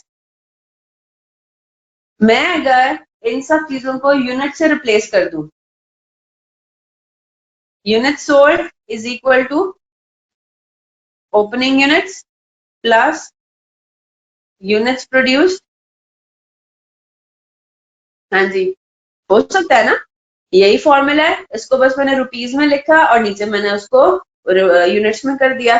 अब इसी को रीअरेंज करेंगे, मैंने बेसिकली प्रोडक्शन यूनिट्स में क्या कैलकुलेट करना है, how many units do I need to produce. तो मैं क्या करूंगी, ओपनिंग यूनिट्स और क्लोजिंग यूनिट्स को इज इक्वल टू की उस साइड पे ले जाऊंगी, है ना। तो मेरे पास क्या होगा, ओपनिंग यूनिट्स पॉजिटिव में, ये नेगेटिव में हो जाएगा, क्लोजिंग यूनिट्स माइनस में, ये पॉजिटिव में हो जाएगा। Is that clear? तो मेरे पास यूनिट्स प्रोड्यूस्ड का फॉर्मूला क्या बनेगा, यूनिट्स प्रोड्यूस का फॉर्मूला बनेगा unit sold minus opening units plus closing units. अब इसको थोड़ा प्रॉपरली हम अरेंज करें तो हम ये कर सकते हैं कि भाई क्लोजिंग यूनिट्स पहले ऐड कर दें, ठीक है। क्यों, मैं ये भी बता देती हूँ, क्लोजिंग यूनिट्स पहले ऐड कर दें माइनस ओपनिंग यूनिट्स कर दें। चले जी, unit sold plus closing units, ये जो आपके पास, आप जब इन दोनों को ऐड करते हैं, हाँ, जब आप इनको ऐड करते हैं तो ये बेसिकली आपको क्या बताता है कि आपने टोटल आपको कितने चाहिए, है ना। आपके क्लोजिंग में इतने यूनिट्स होने चाहिए और आपको यूनिट सेल कितने करने हैं, तो उसका मतलब है कि आपको कितने यूनिट्स की जरूरत है। तो ये आपके पास फिगर आ गई और आप ये कहेंगे उनमें से इतने यूनिट्स मेरे पास पहले से पड़े हुए, ठीक है। तो मेरे पास क्या हो जाएगा, फिर करंट मंथ में मुझे कितने यूनिट्स प्रोड्यूस करने की जरूरत है। तो यहाँ पे मेरे पास क्या आंसर आ रहा है, जब मैं क्लोजिंग इन्वेंट्री को, आपको पता है कि जी क्लोजिंग में फॉर एग्जांपल आपको पता है कि जी आपने प्रोडक्ट लेके 5000 यूनिट्स रखने ही रखने, ठीक है, क्लोजिंग में। अच्छा जी, फिर बजटेड सेल्स ना 45,000, तो मुझे आप बताएं आपको कितने यूनिट्स दरकार है, आपको 50,000 यूनिट्स दरकार है, ताकि उनमें से 45,000 यूनिट्स सेल हो भी जाए तो पीछे क्लोजिंग इन्वेंट्री कितनी पड़ी रह जाए, 5000 यूनिट्स, है ना। तो you need 50,000 units. Now 50,000 units में से 3,000 यूनिट्स ऑलरेडी ओपनिंग स्टॉक में मौजूद हैं, यानी कि करंट मंथ में आपको कितने, मतलब करंट मंथ क्या मतलब अगले महीने आपको कितनी यूनिट्स मैन्युफैक्चर करने की जरूरत पड़ेगी, 47,000 होगी। Is that clear? बात समझ आ गई? तो exactly cost of goods sold का यूनिट्स वाली टर्म में जो स्टेटमेंट है वो है, बस हमने इसको रीअरेंज ऐसे किया है कि हमारे पास अल्टीमेट आंसर क्या आ जाए कि how many units do we need to produce और मैन्युफैक्चर बजटेड, राइट। तो ये फ्यूचर पीरियड का हमें पता लग गया कि प्रोडक्ट ए की इतने यूनिट्स मैन्युफैक्चर करने की जरूरत पड़ेगी, बी की इतनी, सी की इतनी, डी की इतनी। Is that clear? ठीक है, प्रोडक्शन बजट भी हो गया। अब आगे चलते हैं, आगे फिर आ रहा है क्या, डायरेक्ट मटेरियल बजट, ठीक है। अब आपको यहाँ पे बात पता है कि डायरेक्ट मटेरियल आप खरीदेंगे, यू आर ए मैन्युफैक्चरर। तो डायरेक्ट मटेरियल बजट में क्या बेसिकली बताता है, वो डायरेक्ट मटेरियल बजट में वो बता रहा है कि आपका डायरेक्ट मटेरियल का कॉस्ट ऑफ परचेज कितना होगा, ठीक है। पहले तो आपने कैलकुलेट करना है कि आप मटेरियल खरीदेंगे कितना, ये भी यूनिट्स में और रुपीज में दोनों में होगा, ठीक है। ये प्रोडक्शन का आपने यूनिट्स में निकाला और आप उसको आगे फर्दर यूज करेंगे डिफरेंट बजट के अंदर। तो डायरेक्ट मटेरियल बजट में आप ये कैलकुलेट करेंगे, नंबर वन, हमने यूनिट्स खरीदने कितने हैं, डायरेक्ट मटेरियल खरीदना कितना है, और फिर डायरेक्ट मटेरियल की परचेज कॉस्ट से उसको मल्टीप्लाई करके हम बता देंगे कि हमारी टोटल परचेज कॉस्ट कितनी होगी। इस दैट क्लियर? तो जरा देखते हैं। अब आपने प्रोडक्शन यूनिट में प्रोडक्ट ए के कैलकुलेट किए थे कि 47,000 units need to be produced, ठीक है। अच्छा जी, इन 47,000 यूनिट्स को प्रोड्यूस करने के लिए आपको कितने यूनिट्स जो है वो खरीदने, रॉ मटेरियल के कितना खरीदना है। अब उसके लिए उन्होंने डेटा आपको दिया हुआ है क्वेश्चन में, उसने आपको ये बताया हुआ है कि material required per unit product एक है 3 kilogram per unit direct material लगता है। ये तो 47,000 फिनिश्ड गुड है ना, बात समझ आ रही है ना। ये जो 47,000 यूनिट्स है ये तो फिनिश्ड गुड्स के हैं। क्यों, अब यहाँ पे जरा देखते हैं इसको। ये 45,000 यूनिट्स आपने अल्टीमेटली सेल करने, इन 45,000 यूनिट्स को अल्टीमेटली सेल करने के लिए करंट पीरियड में आपको 47,000 फिनिश्ड गुड्स मैन्युफैक्चर करने पड़ेंगे। इन 47,000 यूनिट्स को मैन्युफैक्चर करने के लिए आपको रॉ मटेरियल कितना चाहिए, एक यूनिट में 3 किलोग्राम ऑफ रॉ मटेरियल लगना है। तो टोटल रॉ मटेरियल कितनी जरूरत पड़ेगी, total material required for production, याद रखिएगा this is not yet purchase, ये तो वो मटेरियल है जो कि कंज्यूम होना है प्रोडक्शन में। That clear? This is the figure for budgeted direct material consumed, which is what 1,41,000 kilograms. ठीक है, क्लियर होगी बात। 3 इंटू 47,000 आपने कर लिया। ठीक है जनाब, अब उन्होंने आपको बताया हुआ है कि रॉ मटेरियल का क्लोजिंग अमाउंट कितना है, 12,000। तो अगेन अब हम कहा यहाँ पे क्या यूज करेंगे, यहाँ पे हम यूज करें कॉस्ट ऑफ गुड्स मैन्युफैक्चर्ड का फॉर्मूला, है ना। कॉस्ट ऑफ गुड्स मैन्युफैक्चर्ड नहीं, सॉरी, डायरेक्ट मटेरियल कंज्यूम। हाँ जी, direct material consumed in rupees किस तरह से निकलता था। डायरेक्ट मटेरियल, आपको डायरेक्ट मटेरियल की परचेज बतानी है। ठीक है, परचेजेस आपने कैलकुलेट करनी है। इनफैक्ट सब सारी इंफॉर्मेशन डायरेक्ट मटेरियल की प्रेजेंट हो जाएगी यहाँ पे। क्या फॉर्मूला होता था, opening stock of raw material in rupees plus purchases, है ना, raw material minus closing stock of raw material. Yes और नो, याद है। तो हमारा यहाँ पे ऑब्जेक्टिव क्या है, यहाँ पे हमें कैलकुलेट करना है कि how much raw material do we need to purchase. अब यहाँ पे जब हम रीअरेंज कर देंगे तो purchase of raw material is equal to direct material consume. अब यहाँ पे फिगर फर्क ये है कि वो सारा बजटेड होगा। ठीक है, in rupees minus, sorry, plus closing stock. बस आप क्या करेंगे, रॉ रुपीस की जगह अब आपने यूनिट्स ले लेने। ठीक है, इसको मैं चला यूनिट्स में भी ले लेती हूँ। ठीक है, सारी चीजें अब आपने यूनिट्स में ले लेनी है।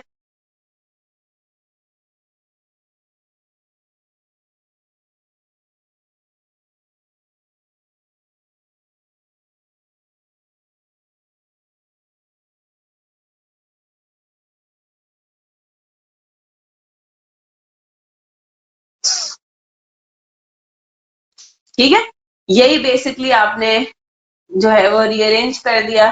तो मटेरियल रिक्वायर्ड फॉर प्रोडक्शन है 1,41,000, क्लोजिंग इन्वेंट्री आपको 12,000 यूनिट्स चाहिए। तो इसका क्या मतलब हुआ, how much raw material do you need, 141 plus 12, right, 153,000 KG, right, 1,53,000 KG you need, right. उसमें से 4,500 केजीज आपके पास ओपनिंग में पड़े हुए थे, तो आपको खरीदने कितने पड़ेंगे, 1,48,000। Is that clear. तो बजटेड आपको प्रोडक्ट ए के लिए रॉ मटेरियल खरीदना कितना है, in order to manufacture 47,000 units of finished goods, वो आपको खरीदना है 1,48,500 केजीज। और आपको ये बता दिया गया है कि प्रोडक्ट ए का जो रॉ मटेरियल है उसकी कॉस्ट पर किलोग्राम है 2.5। तो what is your figure for budgeted purchases is 3,71,250। Is that clear, yes और नो। बेटा बाद में कर लें जरा। अच्छा चलें कर लें, इसमें कोई वो नहीं है, सारी रीअरेंज ही मैं कर रही हूँ फॉर्मूलाज। जल्दी से कॉपी कर लें, जल्दी से कॉपी कीजिए, क्योंकि इसमें कोई नई बात ऐसा है नहीं, सारी वही पुरानी बातें हैं जिनको बस मैंने रीअरेंज किया ताकि आपको बात समझ में आ जाए।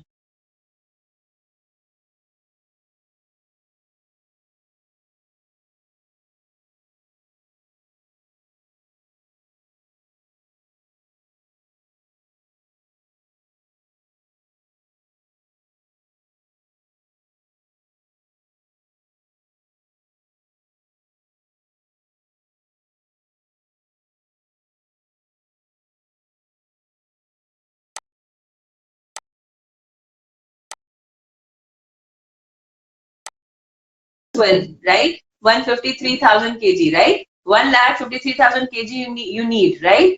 उसमें से 4,500 kgs आपके पास ओपनिंग में पड़े हुए थे, तो आपको खरीदने कितने पड़ेंगे, 1,48,000। Is that clear. तो बजटेड आपको प्रोडक्ट ए के लिए रॉ मटेरियल खरीदना कितना है, in order to manufacture 47,000 units of finished goods, वो आपको खरीदना है 1,48,500 kgs। और आपको ये बता दिया गया है कि प्रोडक्ट ए का जो रॉ मटेरियल है उसकी कॉस्ट पर किलोग्राम है 2.5। तो what is your figure for budgeted purchases is 3,71,250। Is that clear, yes और नो। बेटा बाद में कर लें जरा। अच्छा चलें कर लें, इसमें कोई वो नहीं है, सारी रीअरेंज ही मैं कर रही हूँ फॉर्मूलाज। जल्दी से कॉपी कर लें, जल्दी से कॉपी कीजिए, क्योंकि इसमें कोई नई बात ऐसा है नहीं, सारी वही पुरानी बातें हैं जिनको बस मैंने रीअरेंज किया ताकि आपको बात समझ में आ जाए।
चलें जी, इसी तरह से अब हमने एक और कॉस्ट कौन सी कैलकुलेट करनी है, डायरेक्ट लेबर।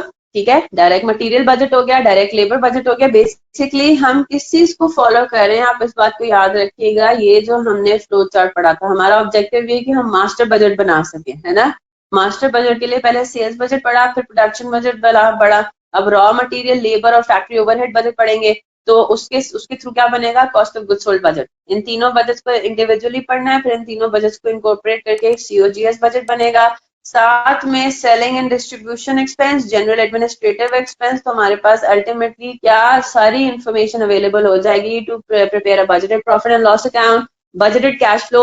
ऑब्वियसली बात है, वो डिफरेंट डेटा को यूज करके हम बनाएंगे। और बजटेड बैलेंस शीट, उसमें एसेट्स, लायबिलिटीज, इक्विटी बजटेड हमारी इस्तेमाल होंगी, but on the basis of all these budget. ठीक है, कहीं ना कहीं पे ये वाले बजट भी इस्तेमाल होंगे हमारे पास मास्टर बजट में। ठीक है, और बजटेड कैपिटल एक्सपेंडिचर भी साथ में देखना है। ठीक है, बहुत सिंपल सा है। तो ये सारी चीजें हम जो है वो देख रहे हैं, बट सारी नॉर्मल बातें, कोई ऐसी मतलब रॉकेट साइंस है नहीं। डायरेक्ट लेबर बजट को जरा देखते हैं। डायरेक्ट लेबर बजट में वो क्या कह रहा है कि भाई आपके टोटल डायरेक्ट लेबर कॉस्ट कितनी होनी चाहिए, है ना, कितनी होगी, बजटेड कितनी है। Number of direct labour hours needed for production, तो देखें यहाँ पे कितना है। यहाँ पे आपका बेसिस अभी क्या है, बेसिस आपका वही है, सेल्स बजट से हमने कैलकुलेट किया कि हमें कितने यूनिट सेल करने हैं। On the basis of this हमने कैलकुलेट किया कि हमने कितने यूनिट्स प्रोड्यूस करने हैं। ठीक है, on the basis of this हमने पहले कैलकुलेट किया कि जाहिर सी बात है, जितनी प्रोडक्शन होगी उतना डायरेक्ट मटेरियल भी लगेगा, जितनी प्रोडक्शन होगी उतना आप डायरेक्ट लेबर कॉस्ट भी तो इनकर करनी है ना। तो इसका भी ताल्लुक किससे है, यूनिट्स प्रोड्यूस से। तो हमने कितने यूनिट्स प्रोड्यूस करने हैं, बजटेड प्रोडक्शन यूनिट्स कितने हैं प्रोडक्ट ए के, 47,000। ठीक है, और आपको ये बता दिया गया है कि भाई हर यूनिट पे कितना आवर्स लगेंगे, 1.5 आवर्स लगेंगे। तो इसका मतलब ये हुआ कि करंट मतलब एस्टिमेटेड जो हमारा कितना है, कितने आवर्स हैं बजटेड, वो हैं फॉर प्रोडक्शन, वो है 70,500।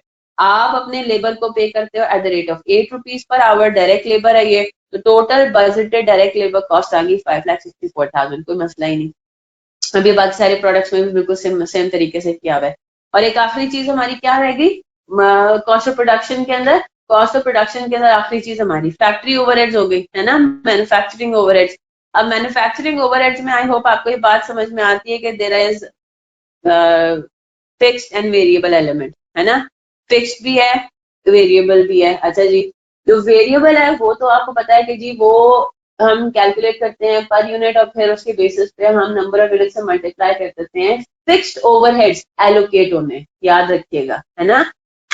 एक से ज्यादा प्रोडक्ट्स आपको नजर आ रहे हैं, एक से ज्यादा प्रोडक्ट्स हैं, तो जाहिर सी बात है अब एक से ज्यादा प्रोडक्ट्स में वो क्या होने, एलोकेट होने किसी रीजनेबल बेसिस पे, वो भी आपको बता दिया जाएगा। अगर तो ऑब्वियसली बात है मैन्युफैक्चरिंग ओवरहेड्स उसमें इन्वॉल्व हो रहे हैं। क्लियर हो रही है बात। तो अब इधर भी वही हिसाब किताब है, 47,000 यूनिट्स हमने मैन्युफैक्चर करने हैं, ठीक है, प्रोड्यूस करने हैं। वेरिएबल ओवरहेड पर यूनिट आपको सवाल में दे दिया हुआ है कितना है, 2 रुपी पर यूनिट। तो टोटल वेरिएबल ओवरहेड कितना बनता है, 94,000। और आपको क्वेश्चन में कोई ना कोई रीजनेबल बेसिस दिया होगा कि किस बेसिस पे हमने फिक्स्ड ओवरहेड्स को एलोकेट करना है। तो पॉइंट इज आपने यहाँ पे बजट के अंदर एक्चुअल फिक्स्ड ओवरहेड नहीं लेना, बल्कि एलोकेटेड लेना है। ये बात सबको क्लियर हो गई ना। अब ये तो मैं यहाँ से पल्लू से बांध देंगे सारे कि हमने हर जगह क्या इस्तेमाल करना है, एब्जॉर्प्शन हमने करनी है फिक्स्ड ओवरहेड्स की। Is that clear. तो कोई ना कोई रीजनेबल बेसिस है। नहीं जनाब, इसमें बजट में तो नहीं डालेंगे ना, बजट में तो नहीं डालेंगे।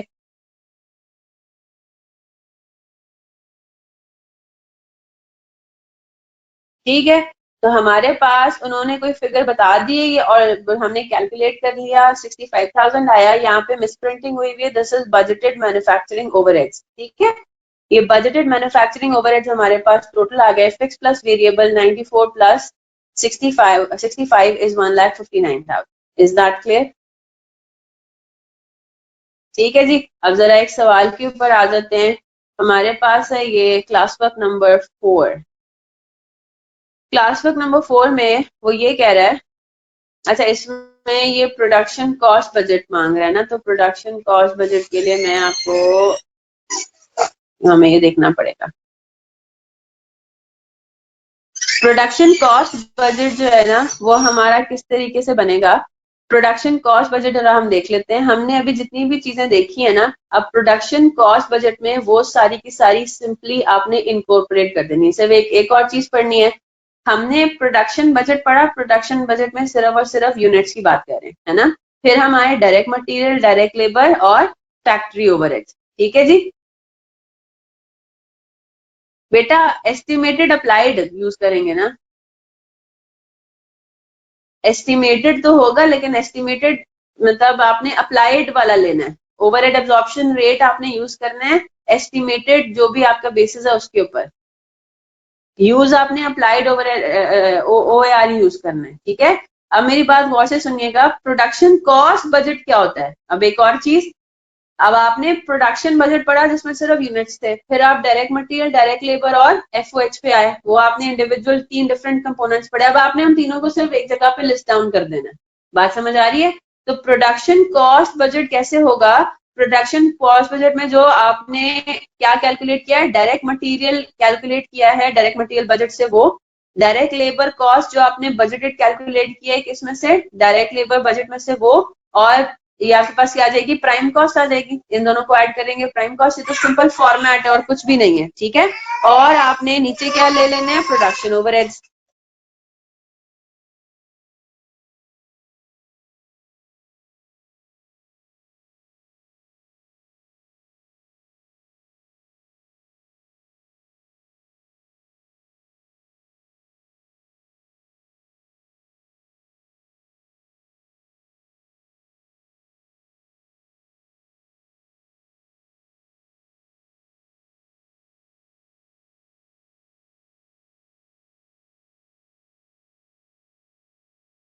ठीक है जनाब।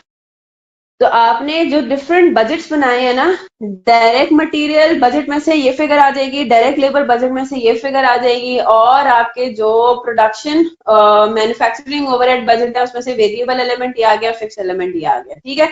ये ऑब्वियसली बात है, उन एग्जाम्पल से पर्टेन नहीं कर रहा, इस वजह से फिगर सेम नहीं हो रही। अब उसने आपसे क्वेश्चन में क्या मांगा हुआ है, क्वेश्चन में उसने मांगा हुआ है प्रोडक्शन कॉस्ट बजट सिर्फ, दैट्स इट। आपको डायरेक्ट मटेरियल बजट बनाने की जरूरत नहीं है, डायरेक्ट लेबर बजट बनाने की जरूरत नहीं है, मैन्युफैक्चरिंग ओवरहेड बजट बनाने की जरूरत नहीं है। आप सिर्फ वो करें वर्किंग्स, है ना। और आप क्या बना लें, आपने प्रोडक्शन कॉस्ट बजट बनाना है। तो प्रोडक्शन कॉस्ट बजट में सिंपली आपने budgeted direct material cost, budgeted what, direct labour cost, और बजटेड मैन्युफैक्चरिंग ओवरहेड्स लेके जाने हैं।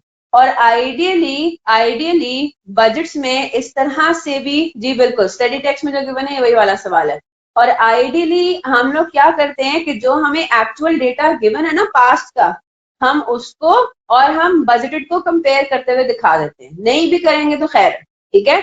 अगर आपसे सिर्फ बजट मांगा हुआ है, बजट में नॉर्मली ये होता है कि हमारे पास जितना अवेलेबल डेटा हो उसको भी हम एक्चुअल जो डेटा है उसको भी साथ प्रेजेंट करें कंपैरिजन के लिए, और वैसी एक जो है वो एक एडिशनल इंफॉर्मेशन के लिए, ठीक है। तो अब आपको क्या बोल रहा है वो, क्लास वर्क नंबर 4 में it's asking for a production cost budget. क्या होता है देखते हैं इसको। Following data is available from the production records of flamingo limited for the quarter ended 30 जून 2001। यानी कि ये जो डेटा गिवन है ये एक्चुअल है, ठीक है, ये हो चुका है, ये पास्ट का डेटा है। डायरेक्ट मटेरियल है 1,20,000 रुपीज, डायरेक्ट लेबर है एट ₹4 पर आवर। तो can you calculate how many direct labour hours were there, कितना हमने डायरेक्ट लेबर आवर हमारा था जी।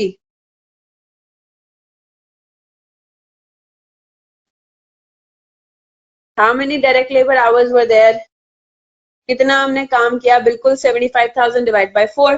क्या आंसर आ रहा है, 18,750, ठीक है जी। Variable overheads were 70,000 rupees and fixed overheads were 45,000 rupees, assuming कि ये ऑब्वियसली बात है, ये अप्लाइड की बात कर रहा है, ठीक है। The management's projection for the quarter ended 30th September 2021 is as follows, ठीक है। तो अभी अगले क्वार्टर, अगले 3 महीने की बात कर रहे हैं। इंक्रीज इन प्रोडक्शन बाय 10%, ठीक है। जब प्रोडक्शन में इंक्रीज होगी 10% की तो हम क्या कहेंगे, हाँ जी, क्या कहेंगे। अब हमारे पास डायरेक्ट मटेरियल कॉस्ट भी बढ़ जाएगी, है ना। अच्छा जी, फिर वो कह रहा है reduction in labour hour rate by 25%, ठीक है। Reduction in labour hour rate, तो 25% से लेबर आवर का रेट भी कम हो रहा है, लेकिन decrease in class work number 4, decrease in production efficiency by 4%। अच्छा जी, क्या मतलब हुआ इसका, इधर बात गौर से सुनिएगा। इंक्रीज इन प्रोडक्शन हो रही है 10% से, तो डायरेक्ट मटेरियल कॉस्ट भी हमारा 10% से बढ़ेगा, ये तो हो गया। अच्छा, क्या मेरी डायरेक्ट लेबर कॉस्ट पे भी ये 10% इन्फ्लुएंस करेगा?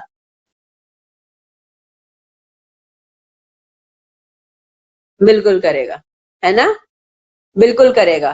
तो डायरेक्ट मटेरियल भी कॉस्ट भी बढ़ेगी 10% से, डायरेक्ट लेबर कॉस्ट भी बढ़ेगी 10% से, ये बात तो हमने डिसाइड कर ली। आगे आते हैं, reduction in labour hour rate by 25%, इसकी हम बाद में बात करेंगे। यानी कि 4 रुपी पर आवर है, तो अब वो 25% से डिक्रीज होकर कितने पे आ जाएगा, 3 रुपी पर आवर पे चले, उसकी तो बात हम बाद में करेंगे। अच्छा, इसके ऊपर आते हैं, decrease in production efficiency by 4%, ये क्या है? हाँ जी, decrease in production efficiency by 4%।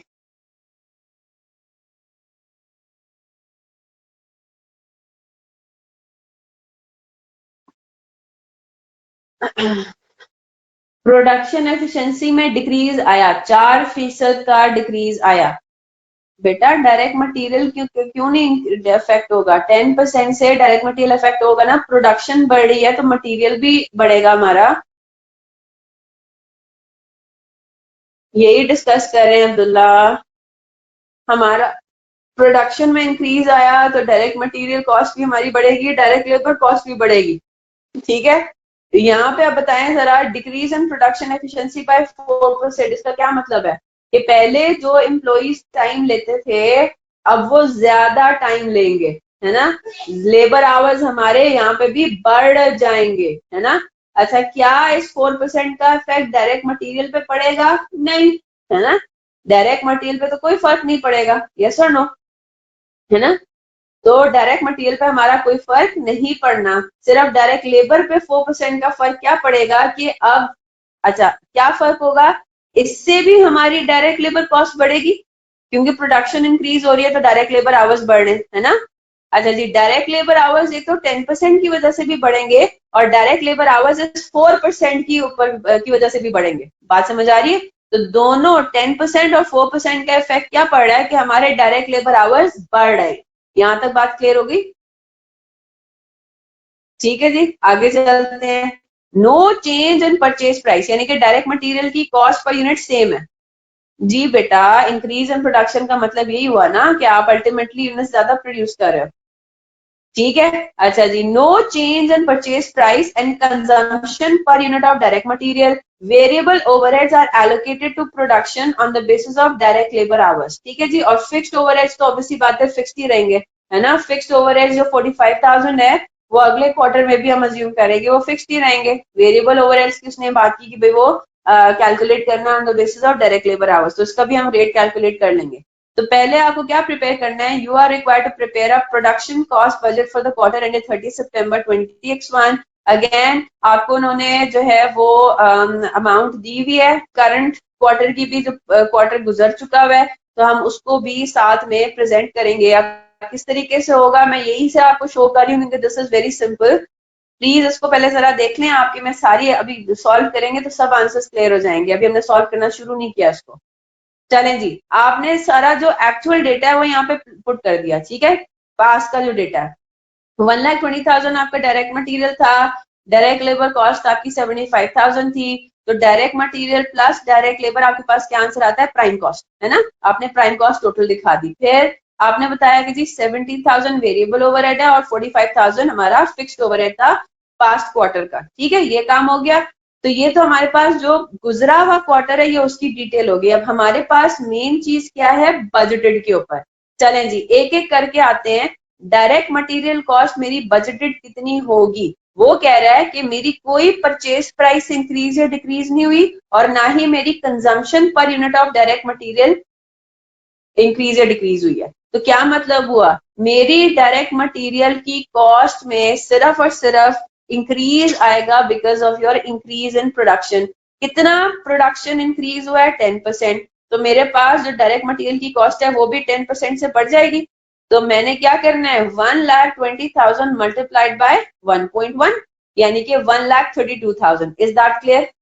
Direct material में किसी को कोई मसला?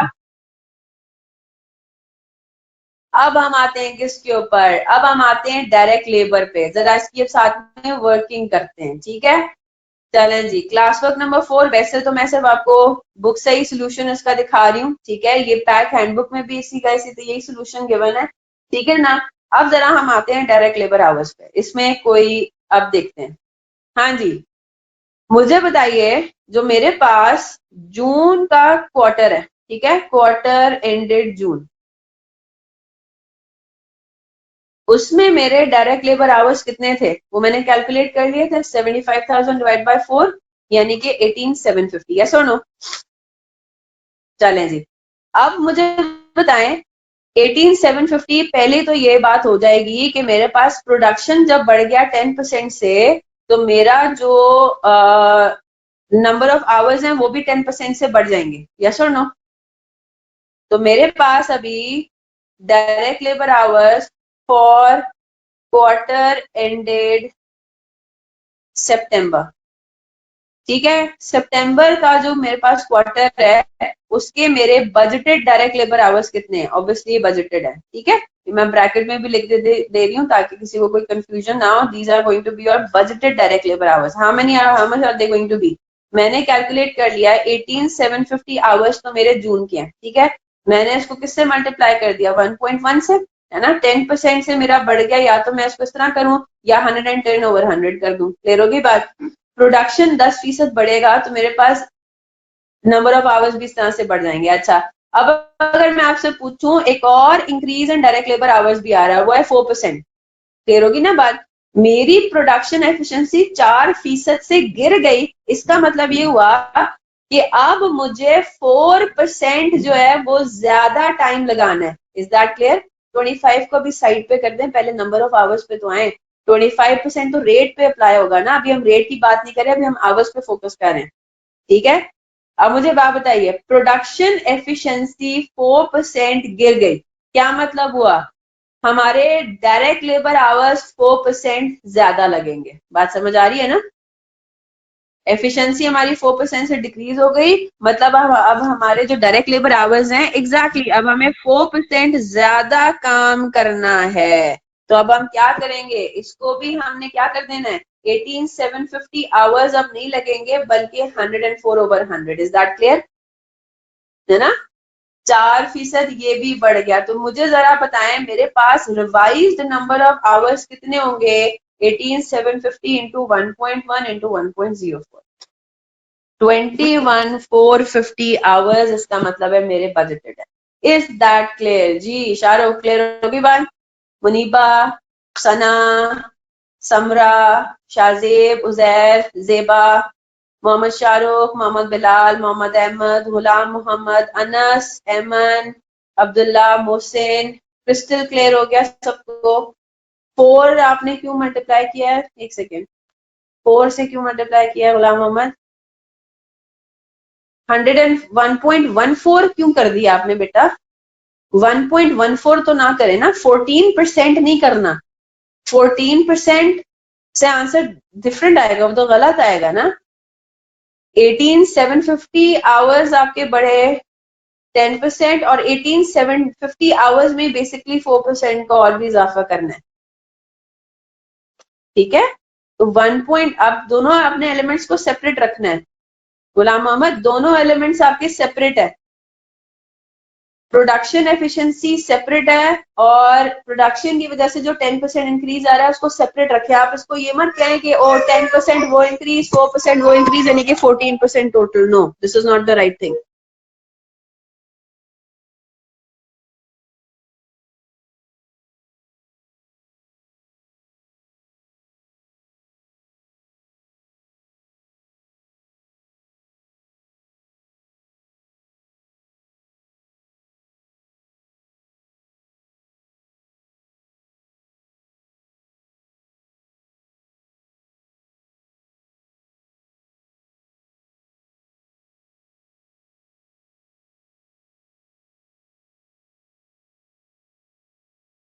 ठीक है जनाब।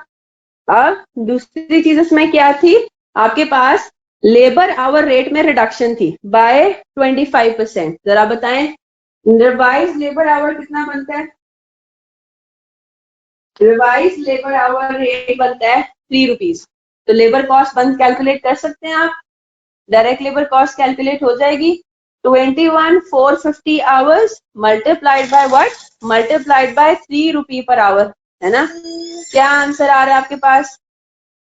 21,450 multiplied by 3 rupees, तो this multiplied by 3 आपके पास आंसर आ गया 64,350। ये आपका हो जाएगा रिवाइज यानी कि बजटेड डायरेक्ट लेबर कॉस्ट, ठीक है? और यही आपने यहाँ पे लिखा हुआ है 64,350 रुपीज, ठीक है? बजटेड में आ गया। फिर उसके बाद क्या चीज है? अब हमें क्या बजट करना है? प्रोडक्शन ओवरहेड्स वेरिएबल आपने बजट करने हैं। तो क्वेश्चन में आपको क्या बताया जा रहा है? Variable overheads are allocated to production on the basis of direct labour hours. तो मुझे जरा पास्ट, जी बिल्कुल, बस मैं क्लोज कर रही हूँ। मुझे जरा पास्ट इंफॉर्मेशन को यूज करके कैलकुलेट करके बता दें कि वेरिएबल ओवरहेड का रेट पर डायरेक्ट लेबर आवर कितना है। आपको पता है कि जून के क्वार्टर में डायरेक्ट लेबर आवर्स कितने थे? 18,750। यस और नो? है ना? 18,750 डायरेक्ट लेबर आवर्स थे। 70,000 टोटल वेरिएबल ओवरहेड था। तो इसका मतलब ये हुआ कि variable overhead rate, recovery rate कितना था? 70,000 डिवाइडेड बाय 18,750 यूजिंग जून का डेटा, है ना? ठीक है, इसको आप यूज करेंगे अप टू 2 डेसिमल प्लेसेस ले लें, ठीक है? रुपी पर डायरेक्ट लेबर आवर। और आपके पास बजटेड डायरेक्ट लेबर आवर कितने इस क्वार्टर के? वो आप कैलकुलेट कर चुके हैं 21,450 आवर्स, है ना? तो आपके पास इसका मतलब क्या हुआ? बजटेड वेरिएबल ओवरहेड कितने हैं? Budgeted variable overhead are this multiplied by this 80,080 rupees, ठीक है? क्लियर होगी बात? 80,080 रुपीज आपने इधर लिख दिया 80,080 रुपीज इधर आ गए। और आपको पता है कि आपको फिक्स के बारे में कोई और इन्फॉर्मेशन नहीं गिवन, तो जो फिक्स आपका पिछले क्वार्टर का था वही बजटेड क्वार्टर का भी होगा। Is that clear? तो टोटल आपके पास प्रोडक्शन कॉस्ट आपने बजटेड बना दी। बताएं यहाँ पे कोई रॉकेट साइंस है इसमें? कोई रॉकेट साइंस नहीं है। Everything is very simple. All you need to do is to remember the formats, and the formats are very easy themselves. Clear होगी बात? चले जी, क्लास वर्क 1-2 आपका होम असाइनमेंट है, ठीक है? 4 तक हम कर चुके हैं। वैसे तो सेल्स बजट भी मैं आपको करवा चुकी हूँ, तो एक काम ये करें, क्लास वर्क नंबर 5 का पार्ट ए भी आप होम असाइनमेंट ले कर लें, हो जाएगा सॉल्व इंशाल्लाह। क्लास वर्क 5 का पार्ट ए आपने हर हाल में करना है, क्योंकि कल हमने क्लास वर्क 5 का पार्ट बी देखना है, ठीक है? Is that clear? वैसे तो आप वो कर सकते हैं, पार्ट बी भी उसका कर सकते हैं, अटेम्प्ट करके देख लें, बड़ा सिंपल होगा, ठीक है? इन्वेंट्री स्केड्यूल लेकिन अभी तक हमने पढ़ा नहीं है, इस वजह से उसको चाहे तो रहने दें। पार्ट बी मैं खुद करवा दूंगी, कोई मसले वाली बात नहीं है। क्लास वर्क नंबर 5 में आपने क्या दिखाना है? An estimate of sales by units and rupee amounts for each of the first 3 months for each district and in total as well. तो लेट्स सी, नहीं समझ में आएगा तो हम उसको देख लेंगे, ऐसी कोई मसले वाली बात नहीं है। क्लास वर्क 1 एंड 2 और 5 का पार्ट ए, ठीक है? 1 और 2 में लीनियर रिग्रेशन है, दैट्स इट। चलें जी, कोई सवाल, सोल्यूशन ये आपके सामने आ गया?